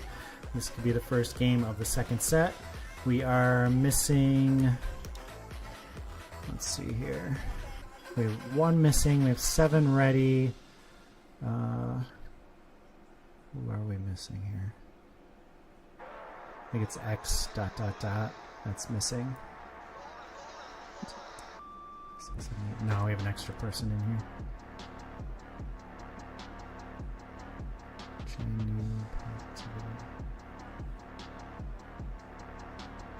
We just need 1 more in the ready check in chat, please.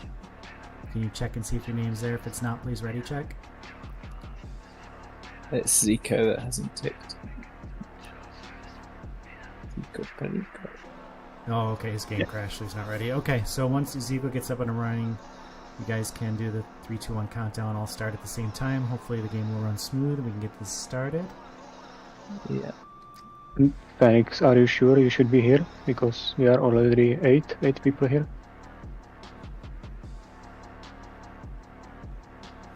Yeah, we have 8 on the ready check now. Yeah, we've got We are 9 now? 9 people streaming. Oh, really? So who's extra? Was Fox meant to be here? You just check the names on the sheet. Oh, it's not in here though. It's in the other one. Yeah, I think it was Fox Phoenix who played together before, right? So he's probably...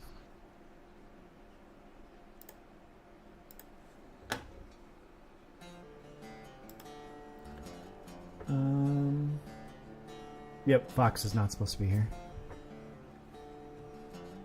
Yep. Okay, so Fox has stopped streaming, so we have our 8 now.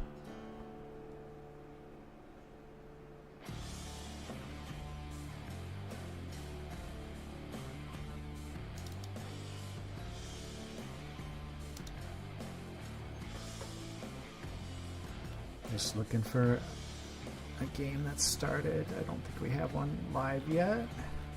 Yeah, we're not started yet. Okay.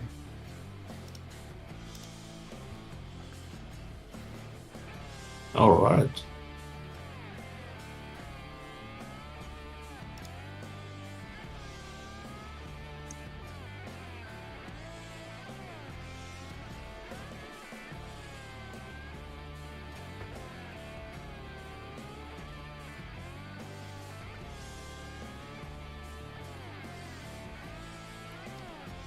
Yeah. Fox Phoenix, you should be in Kuka's Cave.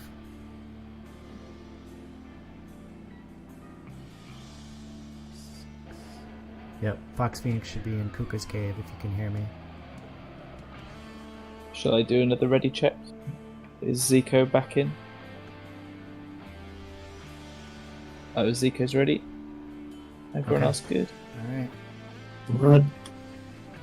Okay, let's... Last ready check's up to 6, just need 2 more. We'll get the game started. 1 left. For the Atlas room ready check. Just need 1 more. There we go. Okay, let's go. 3, 2, 1, search. Okay, everybody find game. Including Brian. Yep, okay. I got this. You got it. Good luck, everybody. See if we get in the room first. Good luck, Rangers. I'm not in the game yet, are you guys? Me neither. It's taking a while. Okay, I'm in now. Yeah. Yeah, we got everyone, I think. Good job. Looks good. Okay, so our lineup is Positivity, Dr. Spoon, Ugans, Brian the Brave, Shiko, Kudik, Genyu, and Torix.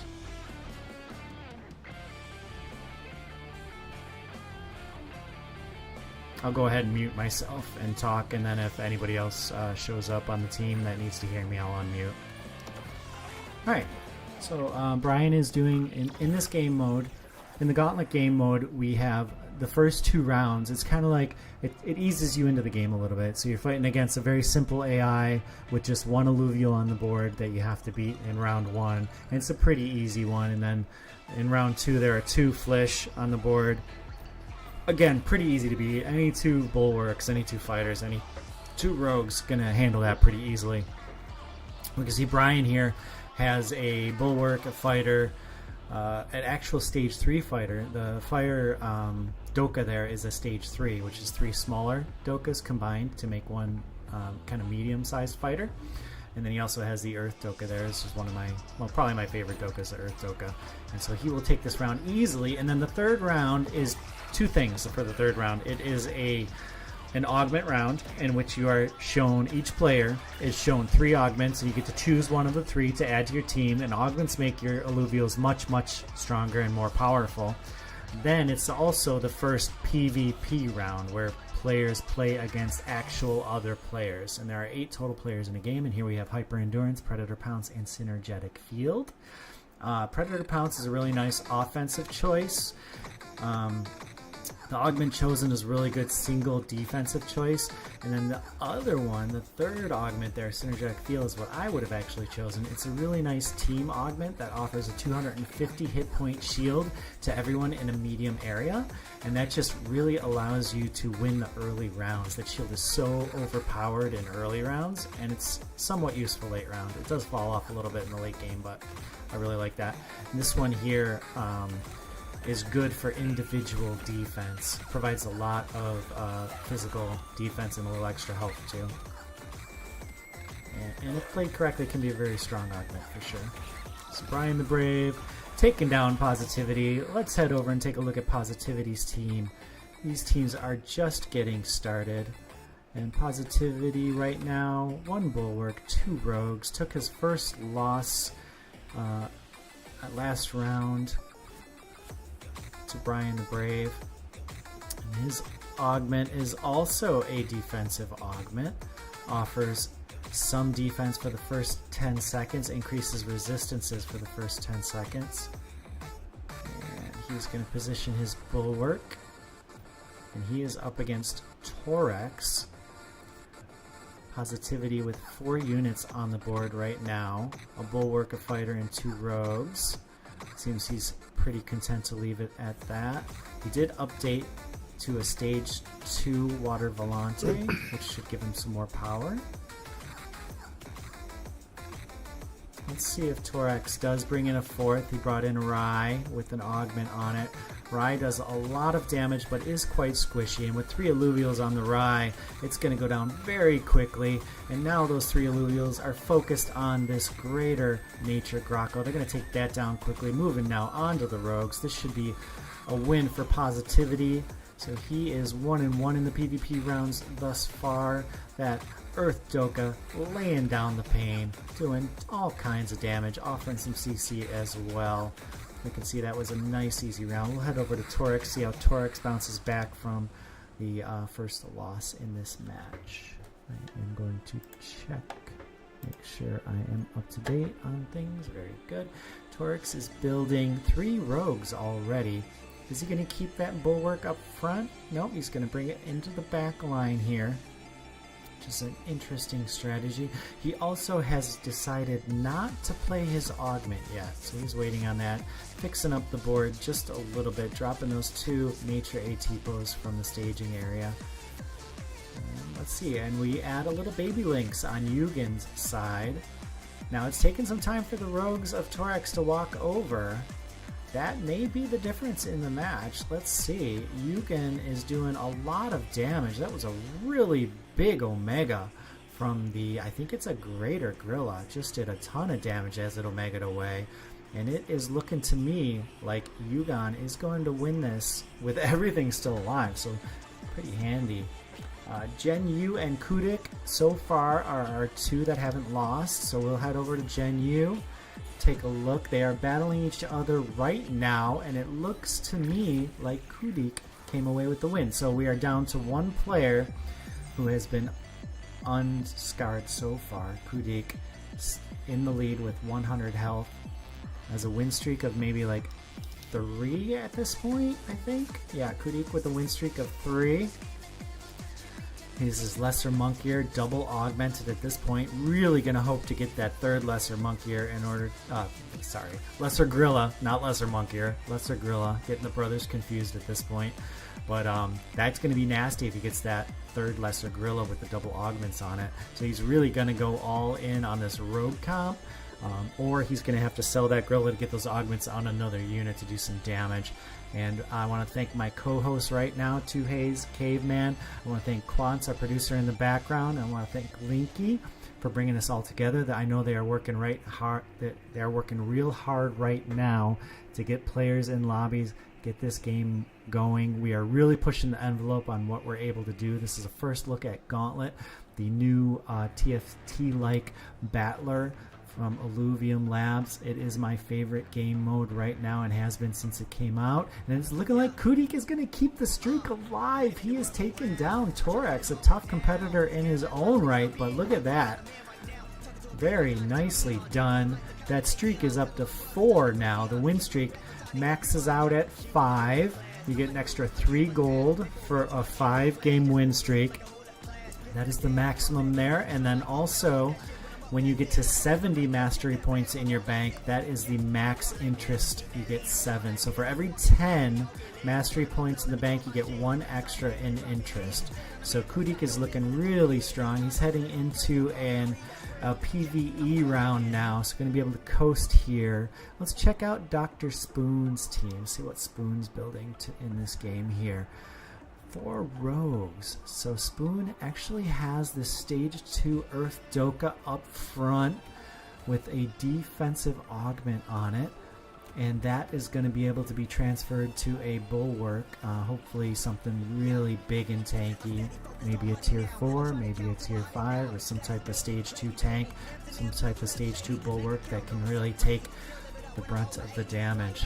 We'll see how that goes for Spoon. Spoon is up against Positivity. Positivity doing really well this round, sitting on 94 health, feeling good. We have 2 Earth Dokas squaring off in the front here. Let's see what kind of moves Spoon makes. He just picked up 2 Rotas. Gonna really hope for that third one to make Revo. Dust is so important early on. Really important to build Dust. It's just devastating to all these melee comps that we see right now. With 6 rogues, just 3 fighters, all of these comps are having a hard time against Dust. It is vital that you build Dust early if you want to have a good start. You can still come back if you don't have it and outplay late game, but when you do have it, it just makes it that much smoother, that much easier to have a strong finish. Without it, it is more of an uphill battle. So he has 2 of those Rotas already, just looking for 1 more for the Revo. We can see the Wink on Positivity side offering a ton of CC. Will it be enough? I don't know. I feel like the 4 rogues from Dr. Spoon are going to take this round. They are doing tons of work. All 4 of them are on the Wink now, while the Lura just kind of burrows. The Lura's going to have to do a bunch of damage. Kills 1, kills 2. It is a big comeback from Positivity. Can the Tiru take out 2 units? It is just having a hard time, even against the Lura. It is now heads up against the Chuko, but the Chuko's going to blind.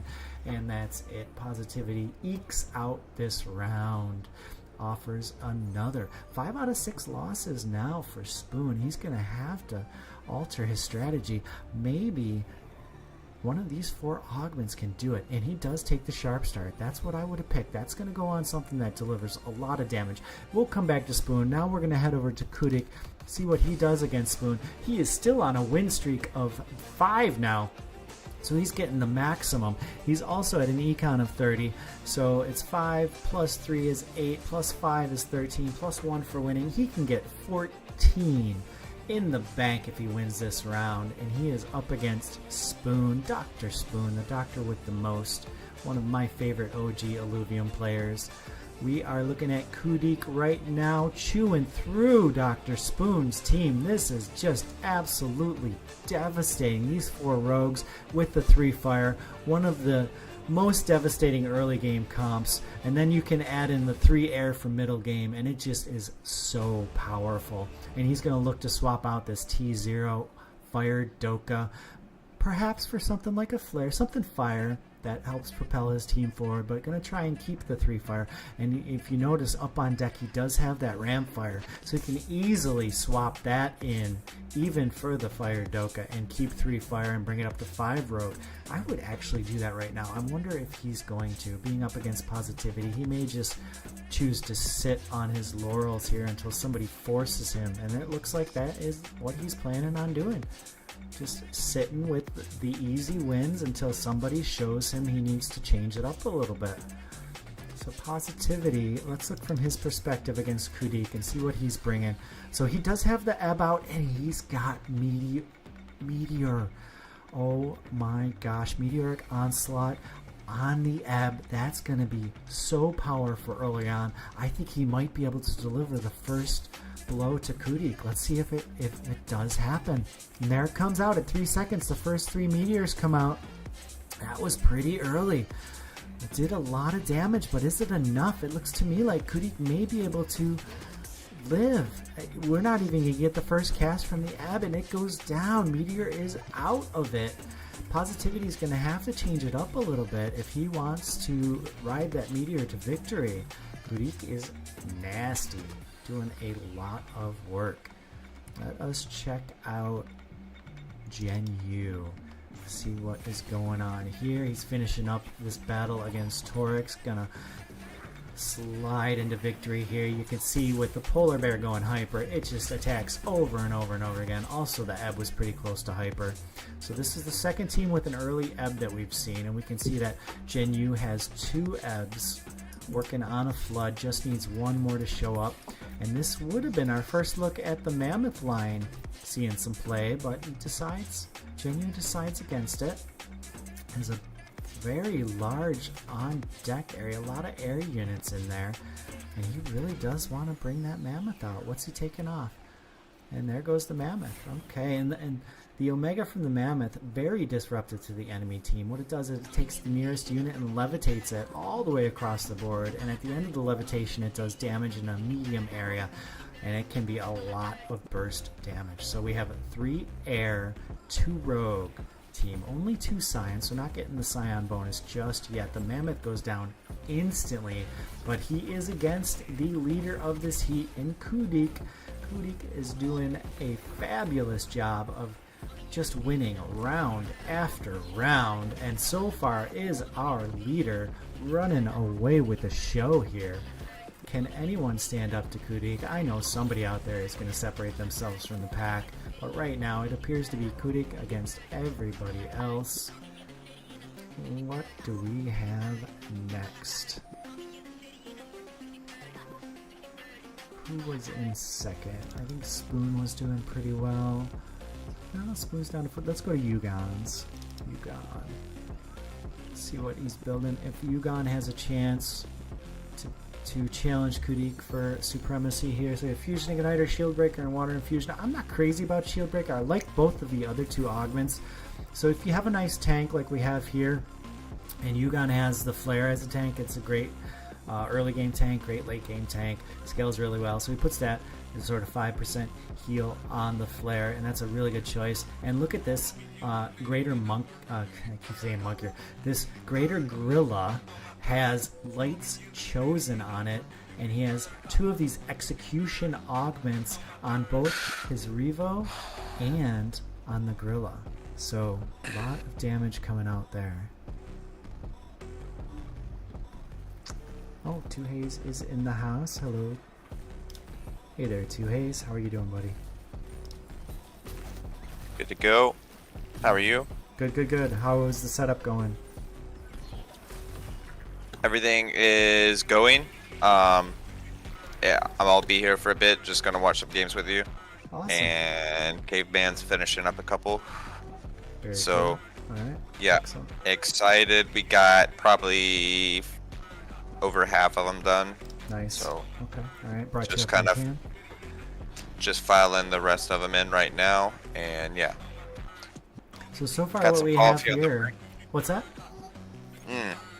Said I got some coffee on the break. I'm ready to go. Nice. Yeah. All right, whose stream are you on? I'm on Yugan because what's happening right here in this heat is Kudik is really strong and powerful. So I was looking for anyone that might be able to challenge him for supremacy, and Yugan just picked up. He has Lights Chosen. He has 2 of the offensive execution augments, one on the Revo and one on his first Predator here, which is, I believe, the Greater Gorilla. And then he also picked up a nice defensive augment to put on the Flare. That is the 5% heal per second on the Flare. So really, I think he has the best chance right now of challenging Kudik for supremacy of this heat, but it's still early, still anybody's game. Just Kudik has been so dominant so far. There's a lot of augments to go through. I mean, there's a lot of lucky rolls that you can get. I mean, something might just fall into your lap and you can completely readjust your team from there. So we'll see. We're on round 13 here, and we have a lot of game left, so we will see. But it seems like Kudik does have a good start. So yeah, Kudik just took his first loss, so let's head over there and see what happened. All right, so yeah, still sitting on 5 rogue, has the 2 predator, still with the 3 fire and 2 earth. So maybe working on the 3rd earth if I can't bring the lure out. I don't know what the 3rd earth would. Oh, the 3rd earth is out. Okay, so we are going to see an update there.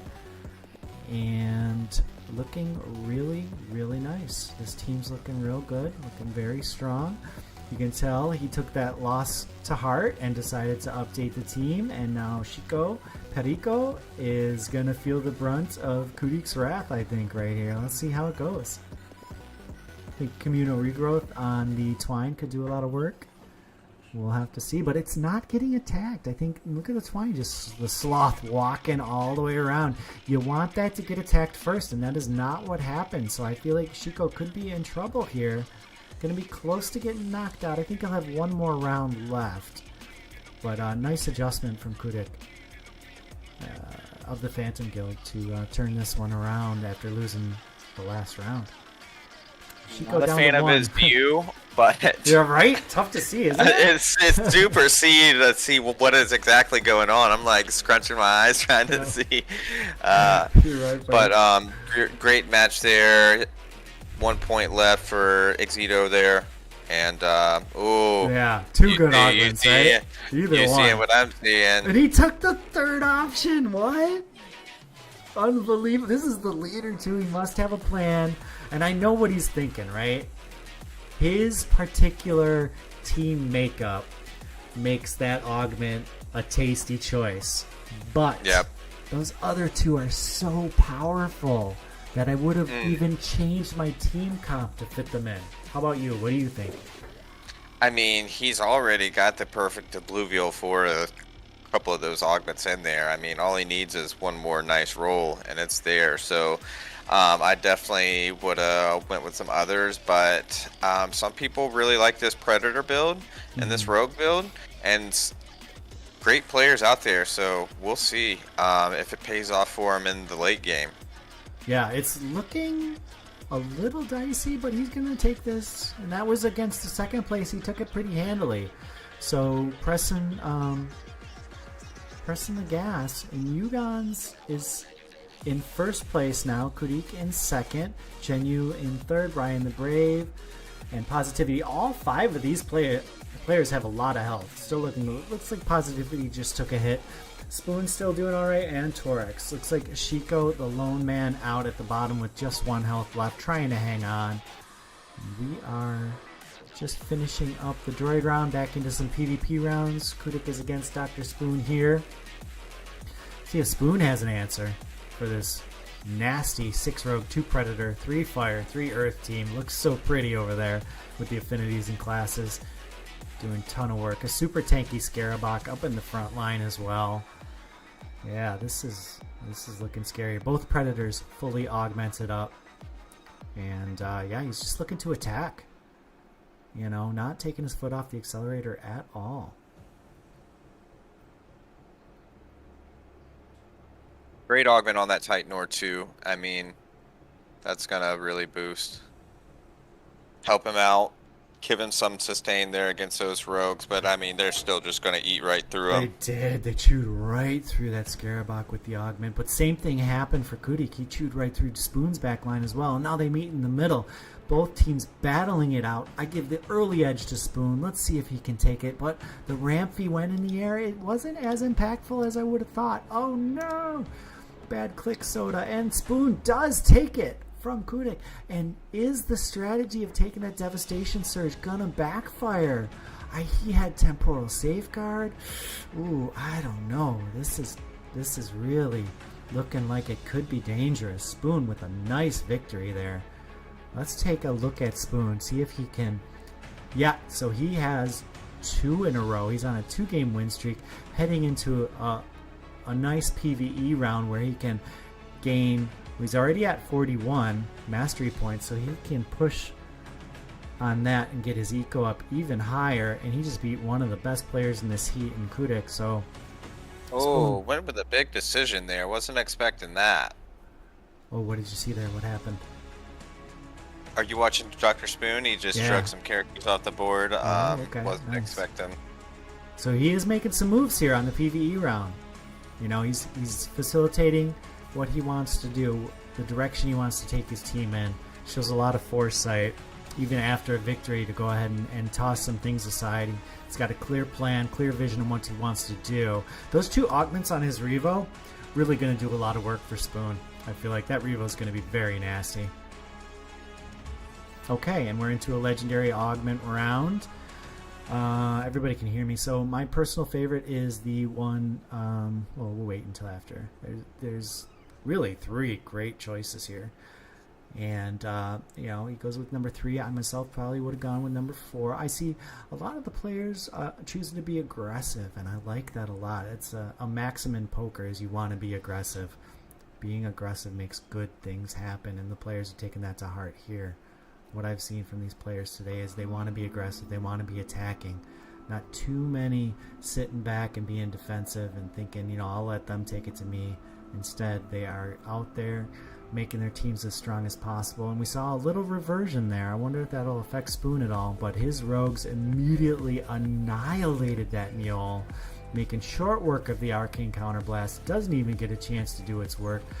The Sentinel Stun Wave also got chewed through very quickly. Spoon is looking a little bit dangerous right now. The Revo is almost hyper. It's double augmented. It is doing so much damage. Spoon looking scary too, Hayes. Oh my gosh. Dr. Spoon is one of those OG players right there. I mean, he knows the game, and definitely got a pretty mean team right now. Yeah, he has moved up quite a bit as well. Let's got a check nice out... win streak going on right here, and yeah, look forward to checking back in with him. Yes, where are we headed? Good. I want to head over to Yugon. See, so he was in second, and I thought maybe he could challenge Kudik for first, and that's exactly what happened. Moved himself into first place. Now looking to separate himself from the pack. He can do so with a victory here against Kudik. Kudik, though, has a really nice 6 rogue 2 predator team. He's up to 4 fire, 3 earth. Looking scary, right? But Yugon with that Lights Chosen, with all of the offensive augments, Void Cleaver Catalyst placed perfectly on his Riptorus. Got 2 Toxic now, just a really scary looking team. This could be anyone's battle. Let's see how it shakes out. The Rogues have jumped. They immediately annihilate the Singe. Wow, that was fast. Looks like the Riptor stays alive with very little health, and that's going to be super impactful, but it did go down. Kudik's Rogue's doing a lot of work. He had 6 Rogues with 4 fire, a little bit of tankiness from the Earth. Just a really nasty combination. Last-ditch effort from the Rake was not enough. And, yeah, Yugon went down. Kudik evening it up quite a bit. Alright, so Kudik now back into first. So I am going to jump over to Kudik from Phantom, take a look from his perspective. And he has that really kind of long board that he likes. And he is up against Spoon. Now Spoon just won his last, I think, at least 2 matches, maybe more. Kudik also has won 3 in a row. 2 against people. Let's see what happens here. This is a big matchup for me, because if Spoon wants to mount a comeback, this would be a statement if he can beat this team right now. Kudik once again back in the driver's seat, sitting in first place. He is making moves, trying to set his team up for the maximum chance of victory. We are about to get in, down to 0. Here they go. Here we go. Who do you got here? Spoon. This is big. Spoon. The reason is you can see a lot of power sitting on the bench for Kudik here, and I wonder if this is where he's going to have to change once again. So Spoon is into the back line. He has annihilated even this one of the Scarabug's still alive. It finally goes down. This could be anyone's match still at this point, but I'm still giving the favor to Spoon. It is so close, but Spoon is just too much, and it does look like Kudik may want to at least think about, you know, what he's going to do. Maybe Spoon just has his number and he can stick with what he's got. We'll have to see. But yeah, it's just been back and forth between Yugon and Kudik as far as first and second place. Spoon moved all the way up into third. I think he was either 6th or 7th at one point, so he's really mounted quite a comeback. And I'm really liking where his team is right now. So I'm going to jump over to him, see if he can continue the streak. So I'm looking at Dr. Spoon. He is now at a full max 5-game win streak, 5-match win streak, and he is up against the number 1. He just took down Kudik, who was the prior number 1. Can he keep it alive? Can he keep the momentum going? I think he can. Hayes, what do you think? You got a favorite here? The battle is just starting now. We'll see. I really love the right plants in there and trying to go with Toxic. That can be a really good rogue defense sometimes. It's not the best paired against Dust. It looks like he just got wiped out very quickly in there. That's not what you want your main attack, just getting wiped out in the first hit. I mean, demolished. Yeah, really well set up by Spoon there. And that was, as you said, a full stage 3 right plants. I don't see those too often, right? That was not a Riptorus. That thing got immediately annihilated. And Dr. Spoon just continually just going to munch through him now. Looking pretty... What? Yep. still got a Lura there. Nicely done, Spoon. And a really mad Chupacabra. Yeah, super angry Chupacabra. Chupacabra. 6 Rogue, 2 Predator. We have 2 teams like that right now. Dr. Spoon is one, and I think, is it Kudik that is also rocking that?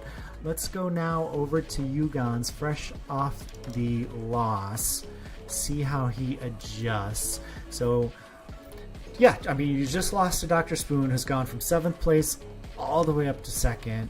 What are you going to do? We can see he has all kinds of high-value targets on the bench. He has some really nice augments as well. Has the Toxic on board right now. Has the Stage 2 Pangolin line. Has double augmented Revo, double augmented. I think that is actually a lesser...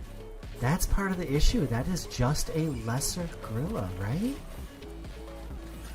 Yeah, I think Yugon... I don't know. I'm going to have to take a look when they reset here. I'm imagining it's got to be a greater Gorilla. Right? Yeah, that's a greater. Okay, never mind. My bad. He just doesn't... He never got the Chuko line going, so he doesn't have Predator. So that actually does hurt. So maybe we'll see some type of adjustment here. I don't know. He's up against Kudik again. These two have been battling it out all game. And I wonder who's going to win. Did the Mammoth is seeing the light of day yet again.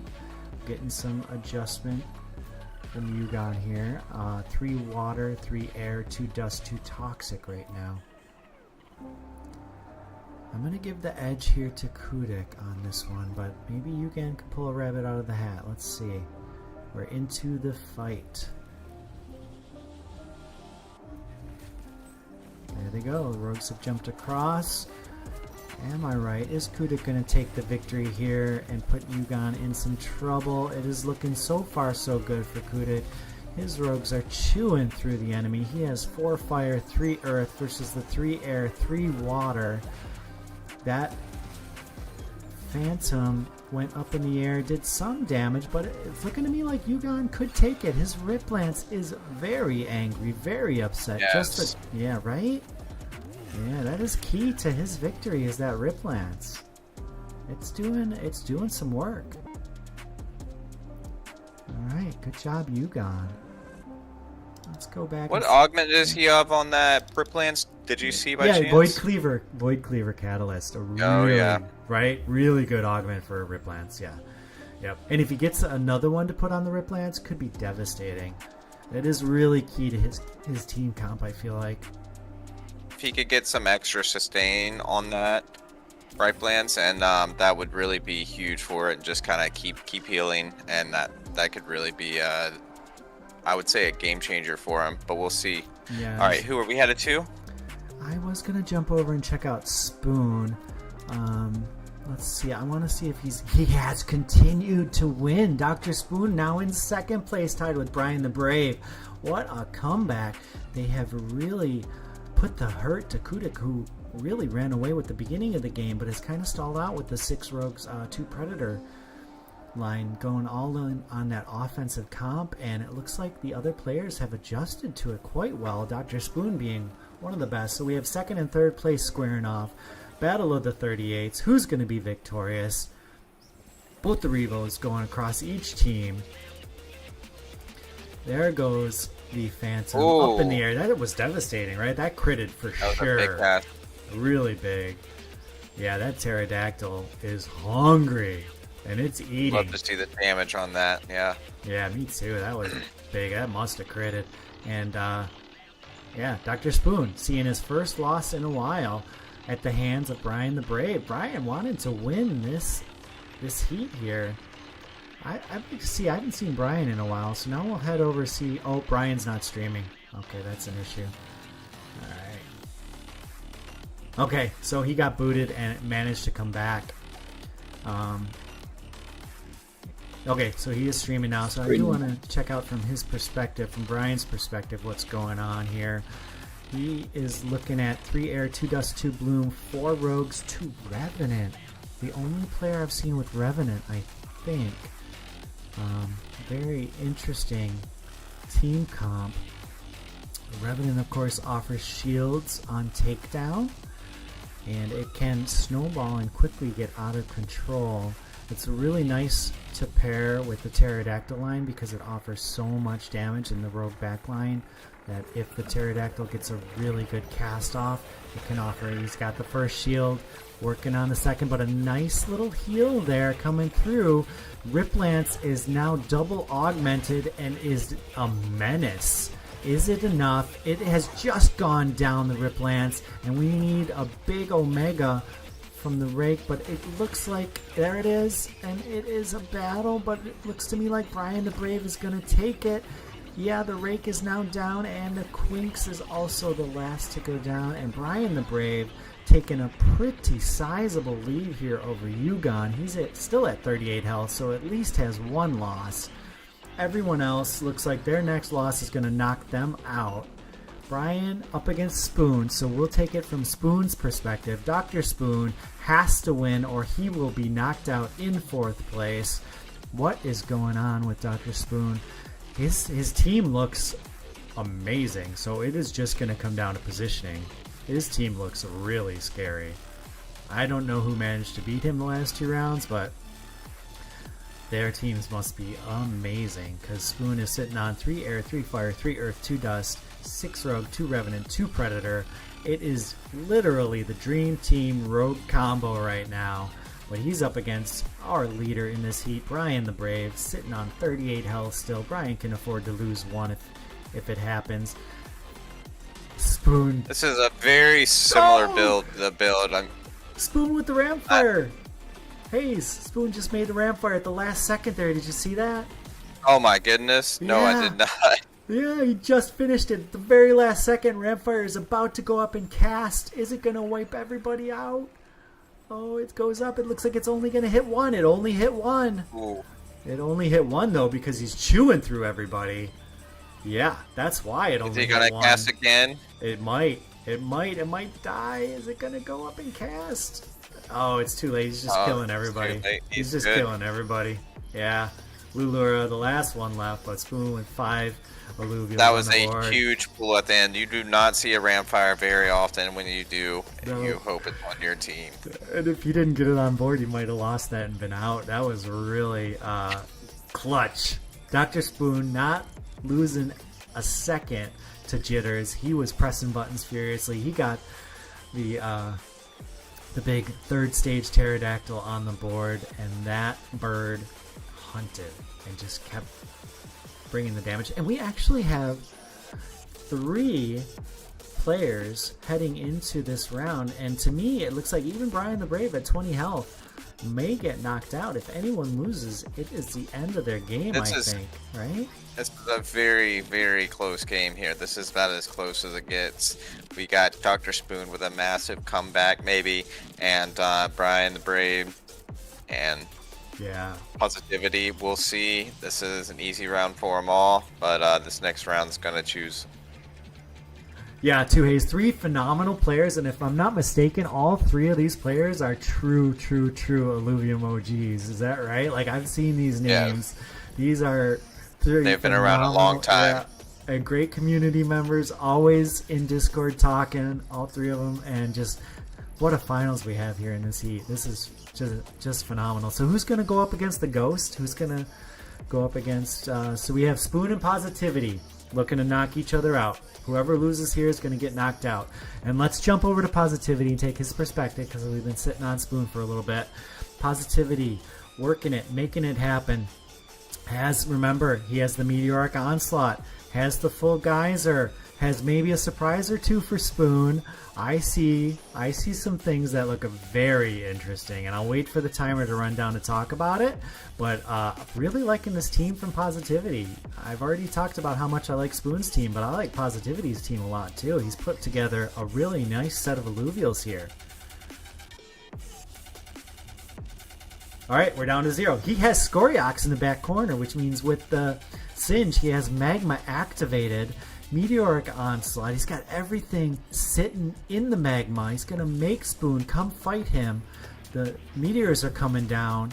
Skoriox, blinded now, but about to put down the pain. Stunned again. Can Skoriox get firing? There he goes. Hit his Omega. He's firing right now. Is it going to be enough, though? I don't know. Spoon's team. There goes the pterodactyl in the air.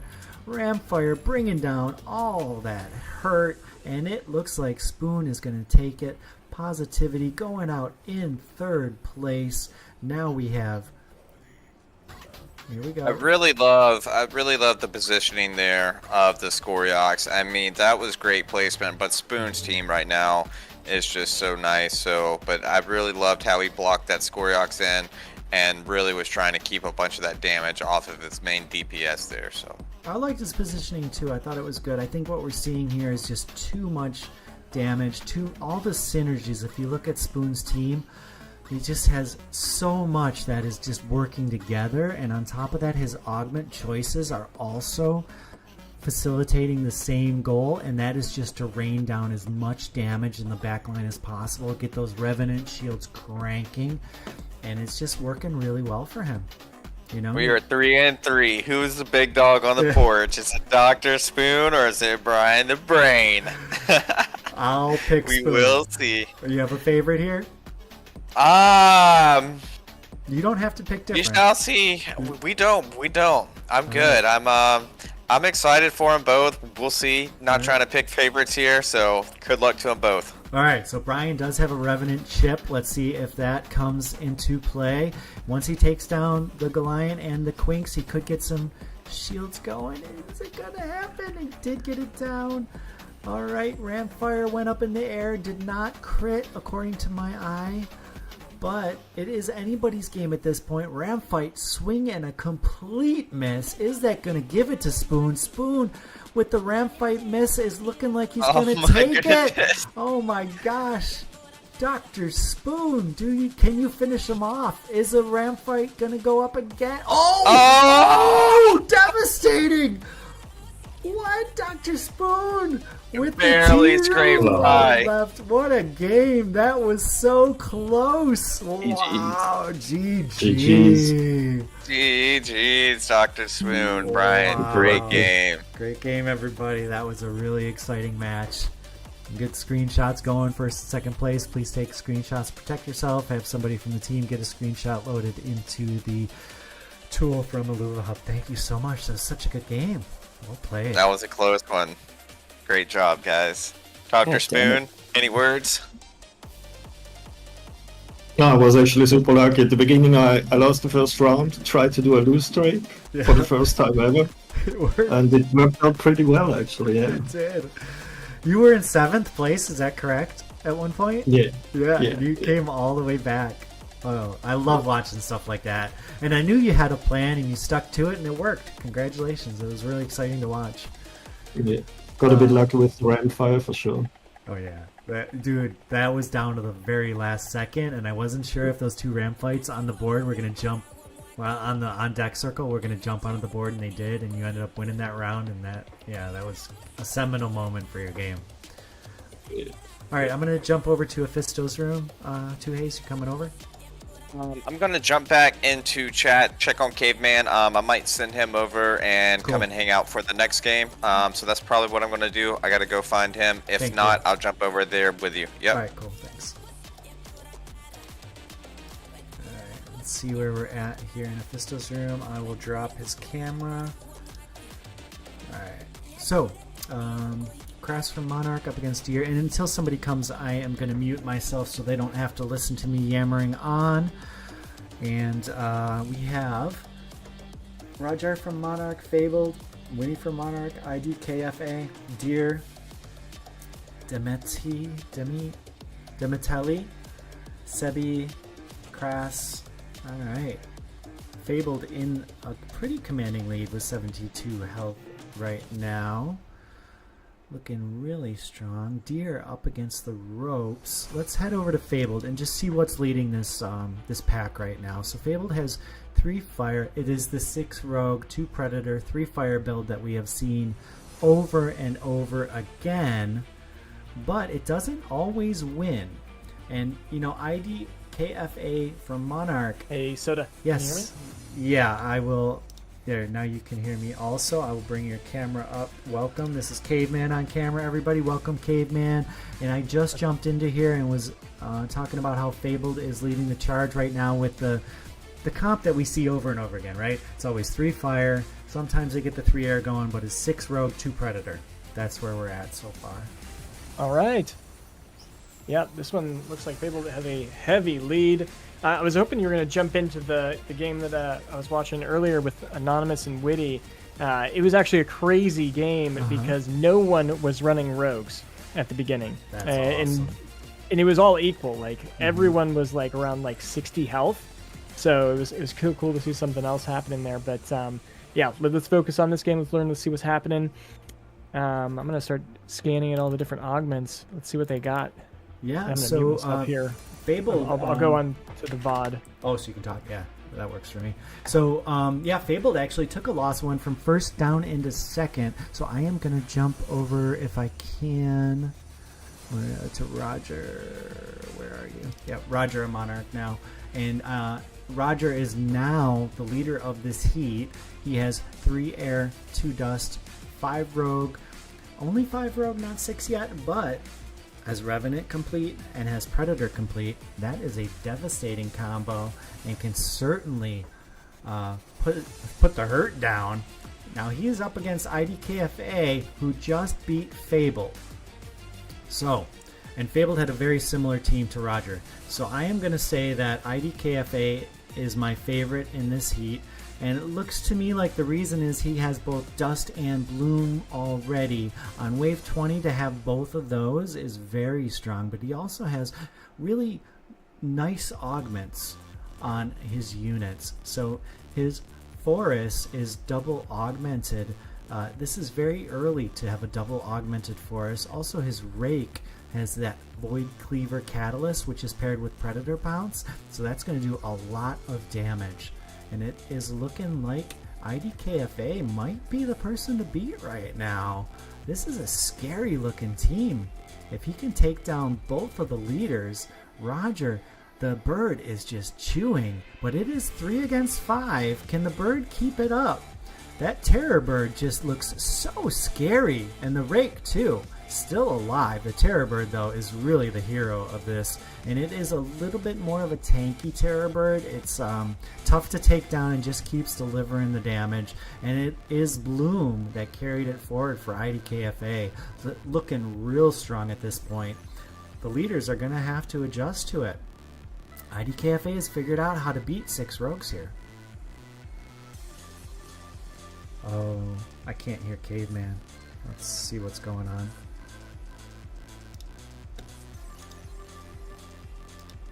Caveman, are you there? Can you hear me? Hey, can you hear me now? Now I've got you. Yep, I apologize. No worries. So I was trying to say that the Phosphorus, the Slayer is not adding anything actually right now. So it's actually a wasted augment slot until he can either get the stage 3 Rhoda or the stage 3 Ray or Dash, and he doesn't have any on the bench. I was looking; he didn't even have a stage another Rhoda. He only had the Revo. So I think that actually could bite him in the end game unless he's able to really push for the stage 3. Yeah, that's a really astute observation, and all it really does is allow that Forest to jump into the back line. That's about it, right? Yeah. No other additive else there. Yeah. And so Roger from Monarch is going to send Deer 42 out in 5th place. Maybe not. I mean, maybe Deer can make a big comeback here, but the team is just devastatingly strong right now. Yep. Yeah. Deer is out. That's 4, and they were all super low. I was actually watching the 2 lower ones to see who would win there, but now they're all 4 taken out. So there's no chance of an underdog coming back. It's now just the top 4. Let's see who's going to be able to take from here. We have an augment round that just... Oh, go ahead. We have an augment round. So I haven't seen Winnie yet. And Winnie, I love that name, by the way. I have a little sister whose nickname growing up was Winnie. But anyway, I haven't seen Winnie's team yet. So I'd like to... Oh, and I'm glad we jumped over here. This is a really interesting team that Winnie's got going on. I love it. And it looks like it needs a little tweaking, right? But he's got stuff on deck there that he can bring in and can surprise somebody next round. But yeah, this is interesting. Yeah. And so you can actually mute yourself in the Discord too, so they're not hearing you. Because I can hear it. Or no, I can't hear you. So you can't hear me now. Right. But, so he's got that slashing, right? So that's pretty terrifying. Do you think he's going to get the Joe Cole so he can get Frost? Yeah, I would. I'd be rolling for it. Probably. Well, see, he's won 3 in a row. 2 if you don't count this round. And 5 out of the last 6. So he might be feeling a little comfortable and wanting to maybe take it slow and work on his eco. But he's going to bump up. Yep. I'll let you talk about it, Caveman. Yeah. So he's slam level. He's going against Roger. He wants to make sure he can beat Roger here. One thing that I think he's making a huge mistake on is he doesn't have his bulwark boost on his Quinks. So that doesn't get any. That's the only thing that's really getting hit at the beginning. Actually, that's not true because of how he's got it tucked to the side. Some of those rogues will meet the other rogues in combat, but that Goliath is definitely not close enough, right? I don't think it's getting that proc from that distance. Yeah, it does look too far. Yeah, I mean, it could be center to center, and maybe it's just on it, but he's just winging it at that point. That looks pretty far away from me. Yep. I'd definitely be checking if that was a thing. Like if I'd be right clicking, and that's something you can do with that augment. You can right click and see, is it within range, and you can kind of like position him, just keep scooting him out until you find that perfect spot. It's one thing I like to do a lot before when playing with that augment. I actually think that's one of the stronger early game augments. It's really nice against these rogue comps. Yeah, and that is the bulwark resistance boost. And energy resistance and physical resistance for 10 seconds, right? Bulwark boost. Yeah. That's 60. Is a great momentum augment. You know what I mean? Like you said, great early game augment. Just like synergetic field, it works in a similar fashion. Okay. And everyone's going for these synaptic boosters. What do you think of that augment? I actually never played. So you saw that he passed up on what we were talking about earlier, so definitely not going that route. I would 100% go that route. But I use it occasionally. It's kind of like a mid-tier augment for me, maybe like a B-type augment. It can be very, very useful, especially when paired with another kind of sustain augment, and it allows your damage dealers to be almost like an off tank, Okay, yeah, because of the heal. Yeah, so it has its use, but I think there are a lot of other augments that are better, and so I only take it if it's paired with some weak augments. Is basically my strategy with it.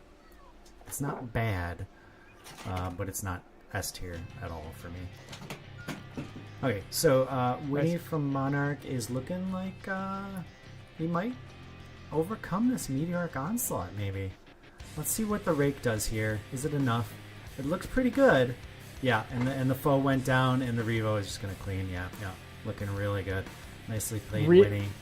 Really interesting that he has the Vampiric on the Revo. That is a very interesting place to put that. I have not seen that before. Agree. And I would sit on it, honestly, unless I had to, because just getting it on something like a Yotun is game. It's just GG, Yeah. Same, or the bird, or a forest. Yeah, you don't even need phosphorus. Just on forest, it's enough.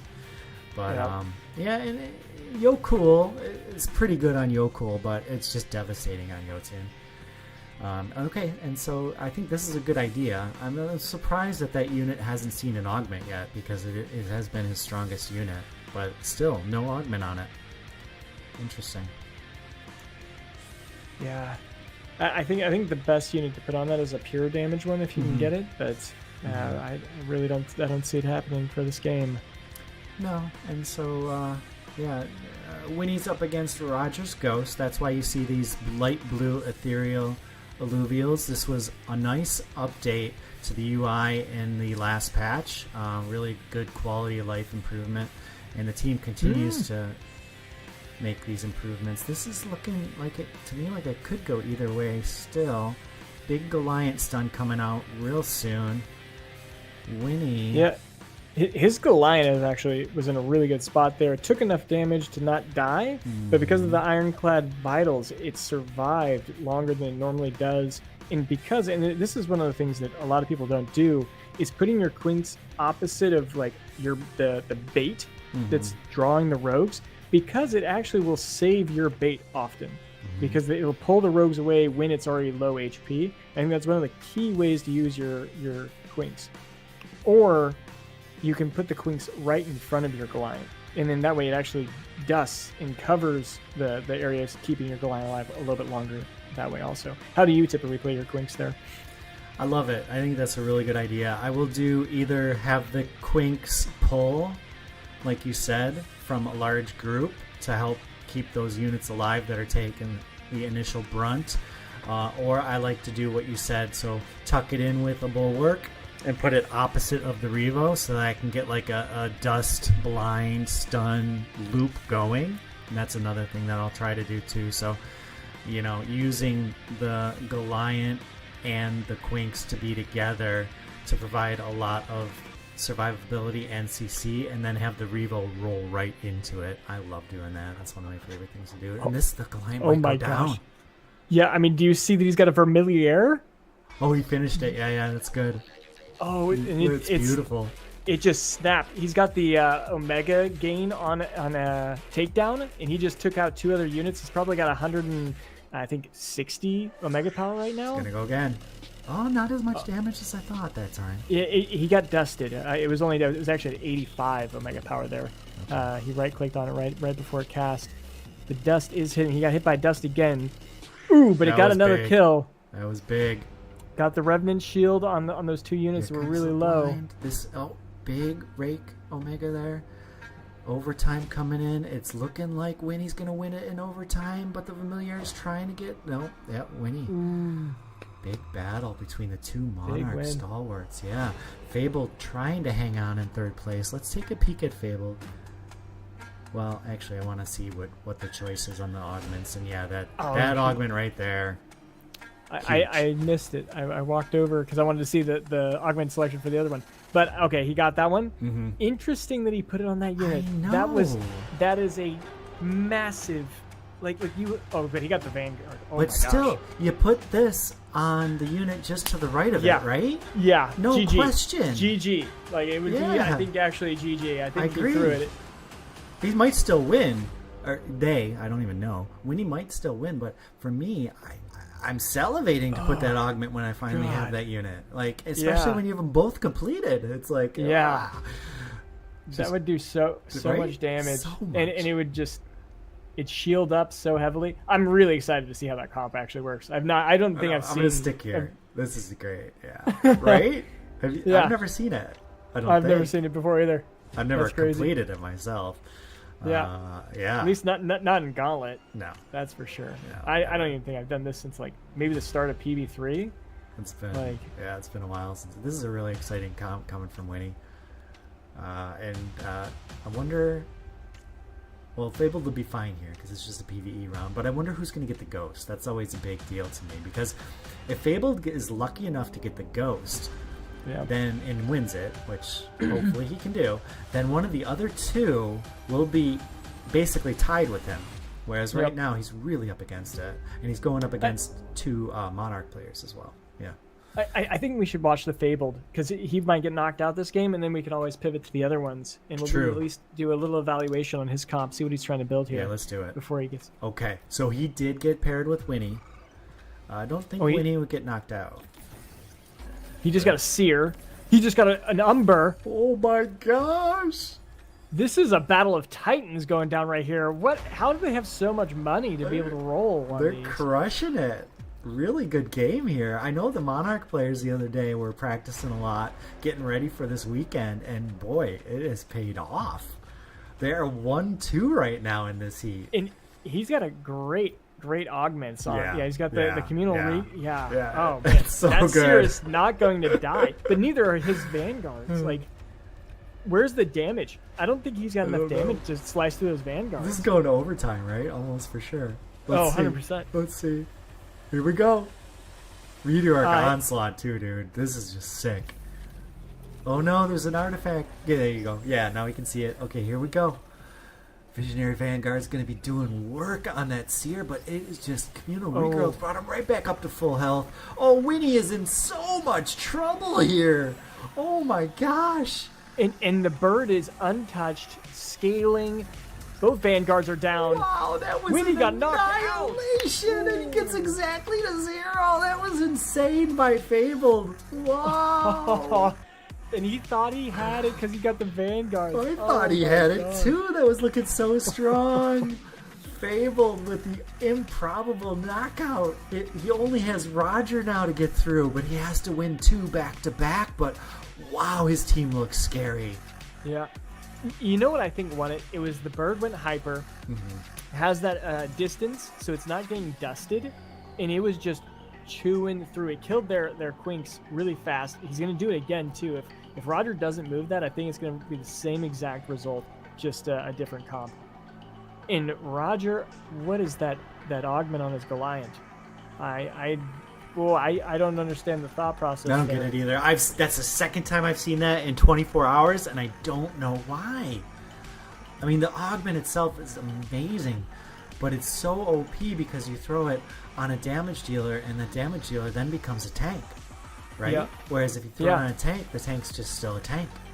Yeah, and the attack speed for Goliath, the attack speed is one of the most important aspects of it. And that just is not quick. No. So, real quick, the bird is not going hyper this time, but units are still dying. It's close. The familiar did work right there. Can he bring the Seer down? I don't know. It will right here with that cast. Yep. Okay, Revenant Shield popped. Oh, he's got an angry Umber. Yeah. Looking good for Fabled. Yes, Fabled has done it. Heads up with 1 life to live. He came back. Yeah. This was a solid comeback from 4th with no health. They were at like 50 or so, I think. Mm-hmm. He has really put together a very nice winning streak. He still has 1 round to go to complete the comeback. I think he can do it, though. I really like the team he's put together. His augment choices, to me, all look really strong, whereas I have some questions on maybe the other side. Just getting Meteor is huge. Yeah, that's huge too. And then pair it with Communal. I mean, this is the team to beat right now. I love it. I like the Abyssal Purge. I just don't know if it's going to work on the Gorilla there, because Gorilla tends to hop around and stay alive a little too long, but yeah, we'll see. Yeah, I was right there with him, though. I didn't know the augment selection there. That was a hard augment selection round. Maybe I would have done either the crit amp on the ram fight or the gain 40 energy on the ram fight, just to get that cast off a little bit earlier. It could be impactful. And we are into the last fight in this heat. Roger Monarch versus Fabled. Who's going to take first place? Huge ram fight cast, but was it enough? Don't know. It's looking really good for Roger. Down. Is coming back. Umber's down. Oh, Roger has done it, I think. Roger from Monarch stems the tide from Fabled, and for me, an improbable victory, but he has done it. Good job, well done. Roger. Well placed. Done, Roger. With the Familiar being the hero. Nicely done. And first and second place, please take your screenshots. Make sure you are protected. Get your points. Great game. Roger, that was awesome finish there. Fabled, great comeback. Honestly, was rooting for you. Didn't make it, unfortunate, but great game. Oh my gosh. Yeah, super exciting match, guys. Roger's game was frozen. No way. What? Oh, and that's why we didn't see some of the changes. He didn't move at all. Yeah. Yep. Okay. Wow. That's got to feel bad. If you would have just kept your positioning in that round before, you would have won, Fabled. Ouch. GG's, guys. Good GG's. Okay, so who are we taking this from? We need Fabled. Fabled, could you share your screen?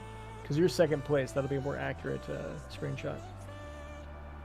I mean, it doesn't matter. This is actually proper. Yeah, this is proper because Roger won. Yeah. You just take it. I think that was our last match today, correct? I think Ophisto was the last one that got started. Yep, okay. Everyone's up in Living Voice. Okay, let's head up there. Wait for everybody to get started. We can check it out. What's up, Soda? Hey, everyone. Wow, what an exciting day of Gauntlet games we had today in the Gauntlet Master Series. Wow, I've seen some really amazing team comps and some great play from a lot of great players today. Yes. Yes, sir. Yes, sir. So, are we ready for a finishing marble race? What do we think? Any thoughts? Everyone loves marble races, yeah? Yeah. Before we do that, so something we were thinking of testing before this was to actually just have everybody press play at the same time and just see what happens. Because either it'll just push us all into different, lobbies, and then we can actually just use mods to separate. Now that we got over 16 players, I just want to see what happens if we all press play at the exact same time. Can we all get on and then we'll all just cancel out? Yeah, go for it. Yes, let's do it. Good idea. So if everyone can get in game real quick, we'll just do a quick test there.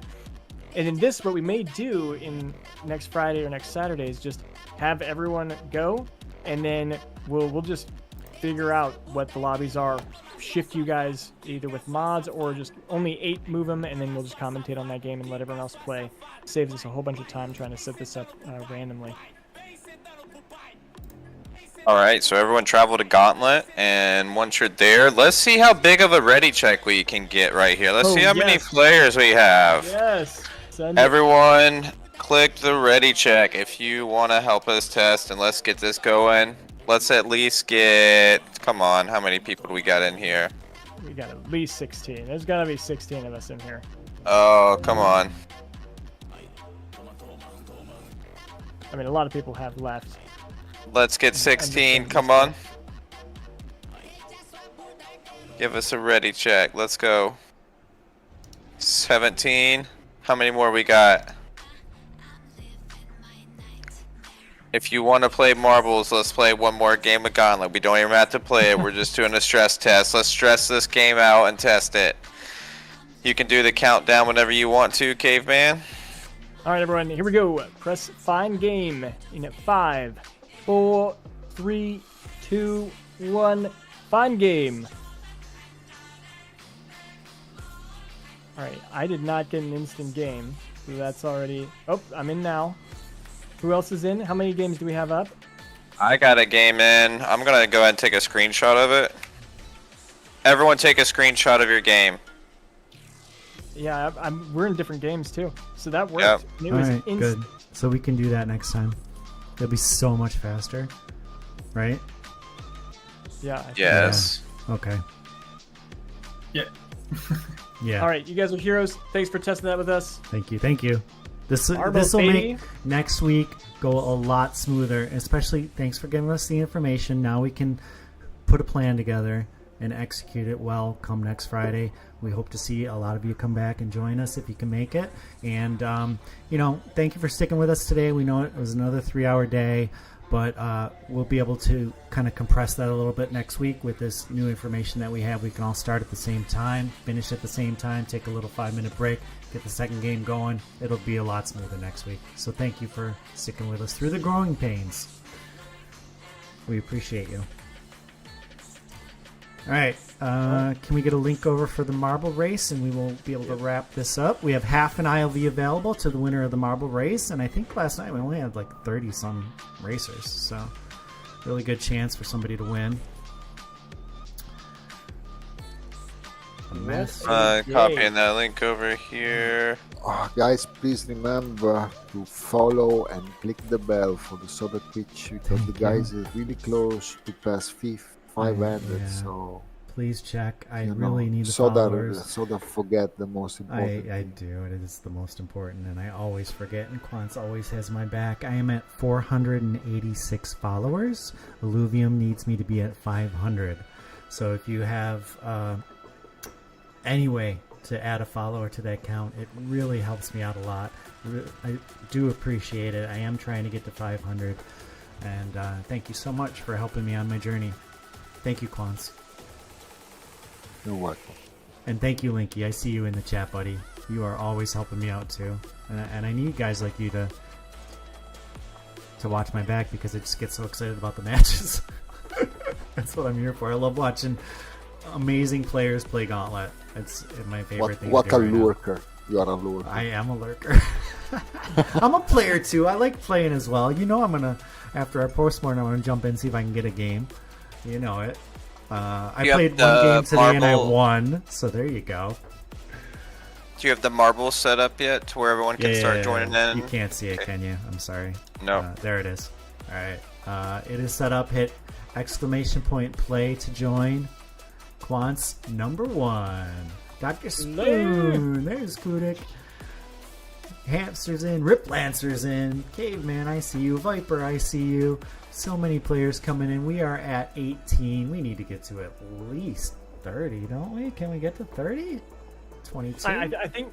Did we mention that we were going to do a marbles race earlier? I think I should mention that a couple more I times. should talk more about it, but yeah, at the conclusion of the show, we are going to run one marble race. We're at 23 right now. Yeah, I should have been more on that. That's a good point, Caveman. In Linky, while we're doing this, you're congregating the rest of the results, right? So we can go over the leaderboard for this event. Yeah, exactly. It's updating right now.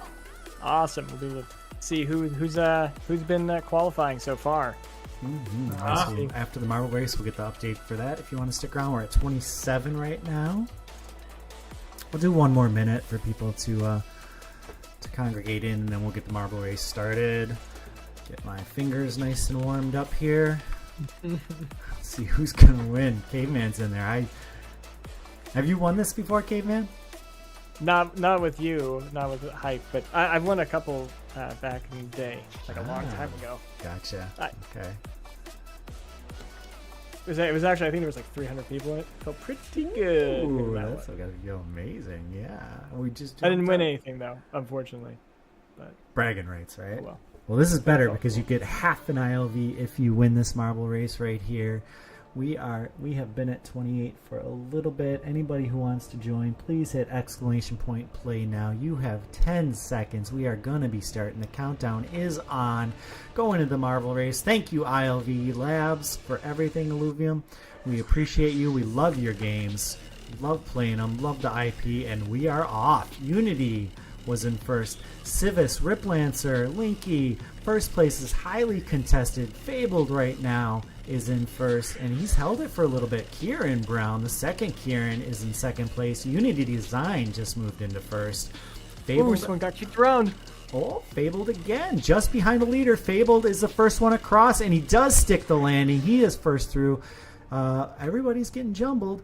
Fabled is first right now. Wulios jumped way ahead of everybody. Oh, this is insane. Wulios is ahead with Fox Spirit in second place and nobody else anywhere near. Wulios first so far, Fox Spirit in second. They are slowly winding their way through. Wulios going down into the funnel. Fox Spirit is technically in first, but who's going to make it through? Fabled trying to catch up. And it is Wulios that goes first. Wulios is still in the lead. He's going to have to stick the landing, but he got held up, and Lynx 007 jumped in first. He's going to hit. Lynx, can you stick the landing? You are in. Lynx with the victory. Congratulations, Lynx 007. Well played. Tons of skill. Tons of skill. All of the skill is yours. Well played. Half an ILV for Lynx 007. I think Lynx did pretty good today too. I think they won one game, right? I think I saw them win a game. Maybe I'm confused. All right. Oh, I can't wait to look at the leaderboard right here. I know. Yeah. I'm gonna take a screen cap of that. We have people still, the slowpoke still coming in. There comes a couple more. As Linky was one of the last ones. Poor Linky. Guy's been working all day and he comes in last in marble race. Oh no, Fabled. What happened to Fabled? That's weird. Quants didn't even stick the landing. Alrighty. GG. Alright. So about the leaderboard, Yep. we're I might be need to enter 2 more games. Yeah. Okay. All right. No worries. We can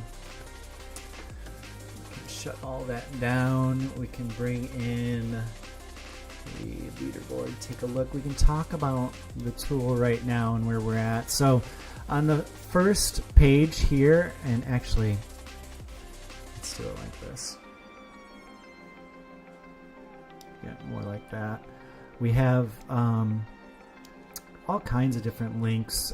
You can jump around with these links up here at the top. You can go to the leaderboard by clicking right there, and it'll bring you to the Gauntlet leaderboard. And it has all kinds of information from the different days, and it has a lead. So this is actually from today, from day 2. And we can see that Sota and Viper both won both of their heats. Congratulations, guys. That is genuinely a difficult accomplishment, so congratulations on that. We can see that both Spoon and Zod won a heat and came in second. Also a really nice accomplishment there. Had Bonehay from Witty will also be in that bracket too. His didn't get added up. And then there's OX Professor. I don't think I see him anywhere though. I see OX Professor. In. Yeah, he had a win, and then we're gonna add. So we're adding some more information to this still. But so that is kind of the leaderboard portion. We have a tab for the rules if you want to catch up on the rules, and this is updated. And before we go into the fight that day, and we're still working on the rule set, there will be changes in the future. This is just our initial kind of foray into this area. My first experience with something like this, so I have a lot to learn and plenty of room for improvement. This is a nice area. The About Us section has all kinds of good links to Hyperion's Twitter and Discord. It has links to my socials as well. I do appreciate you taking the time to go through and subscribe and click the notification bell on those socials. It helps me out a ton. Aluva Hub's links are here as well. You can do the same for them. They also have some helpful links with the Illuviary information on the Zero buildings. They have some news augment section. In their guides, there are a lot of guides, especially if you're newer to the game. It's a great way to learn. And then we have Linky's personal Twitter, which is a lot of fun, and some donation links as well. Then, this is another wonderful section. All kinds of gauntlet tips on here. Gives you information on the percentages based on your level of getting a T0. So you can see on the first level it's all T0, and then level 2 it goes to 70% T0, adds 25% T1, and it goes all the way through to the end of the game. You have win and loss streaks in the bottom left here, interest income up to 7 or 70, and mastery point cost for the different tier alluvials as well as their stages. And then each round is laid out, whether it's a PvE round, an augment round, a legendary augment round, and all of that information all the way up to 33. And then finally we have the hyper influence, affinities, classes, and what the hyper class does when your fighter, rogue, etc. unit gets hyper. Really nice information there at a glance. And our leaderboard still being updated right now. It's ready. It is ready. Okay, so for today, the top 7, congratulations if you made it. We have Sota and Viper ILV taking the first spot with 26 points, getting first place in both of their heats. Dr. Spoon, Whitey or Witty, still not sure, and Zod in a tie for third place. That takes us to 5. And then we have Het Bonehay from Atlas and Texan, who's new on the scene, only been playing a week, and he has already picked up 1 ILV for his efforts today. Really impressive. Brad. I mean, these are all OGs except this new player, Texan, and he did say he has auto chess battler experience, so that helps quite a bit. But that's our top 7. Congratulations, everybody. Brad. And now, if we look back at yesterday, I think it's safe to say we have 6 people that are pushed forward as of now. Mm-hmm. Obviously, I can imagine more people winning both of their rounds, but right now we have Illumination, Patat Hype, Maestro Imperium, Mindia Hype, Sota, and Viper ILV. That is the 6 that are so far for taking the 8 slots that are confirmed. If you were in the chat earlier, Rich mentioned that they might boost it up to 16 because there are quite a few players. So I'm honestly praying for 16. I think that it'd be good to go up there. Me too. But we will see. And then obviously you can start to look at all the different tiebreakers down to rank 16. But it'll be interesting to see how this is all compiled together to figure out who are the top 8 to 16 that get to go forward. It's really cool to see. Imagine when this game is actually fully polished and we're having these tournaments, hopefully in a lot better production state. It is going to be so much fun to get back into this. We have so many improvements to look forward to. I mean, once we get something like where you can observe the players and move the camera, there's so many improvements that are coming. This game has only been out in alpha for about a month? I feel like something like that, you guys. I mean, our first look was only a month ago, and the improvements that we've seen already have been just incredible. I couldn't be more hyped. I want to thank everybody for coming out today, and look forward to big improvements for next week. Just an information for Soda. You're just short 8 people to reach 500 followers. We are close. Thank you, everybody. That is nice of you. I appreciate that. We will get that this week. No questions asked. I will be streaming. You can check out that for more content. I love playing my free-to-play account. I'll probably get a session in on that tomorrow. I've been selling some stuff in the marketplace, so look forward to that.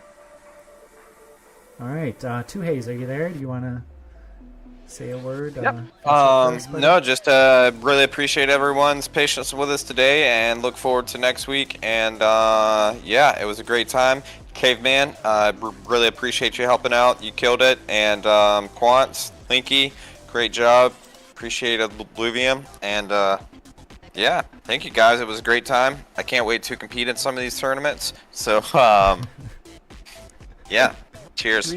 Cheers, everybody. Thank you, Caveman. Bye, thank everyone. you, Quans. Thank you, Linky. Thank you, Two Haze, and everybody else who had a hand in the production tonight. Thank everybody from the community for putting up with us and the growing pains that we go through when we try to create a production like this. It's a lot of work, and we really do appreciate everybody understanding and being a part of it. So thank you. We look forward to many great changes for next Friday. 8 p.m. Eastern Standard Time. I believe that is 0000 UTC. So check that out. Look out for it. And we look forward to seeing you next time. Thank you. Good night.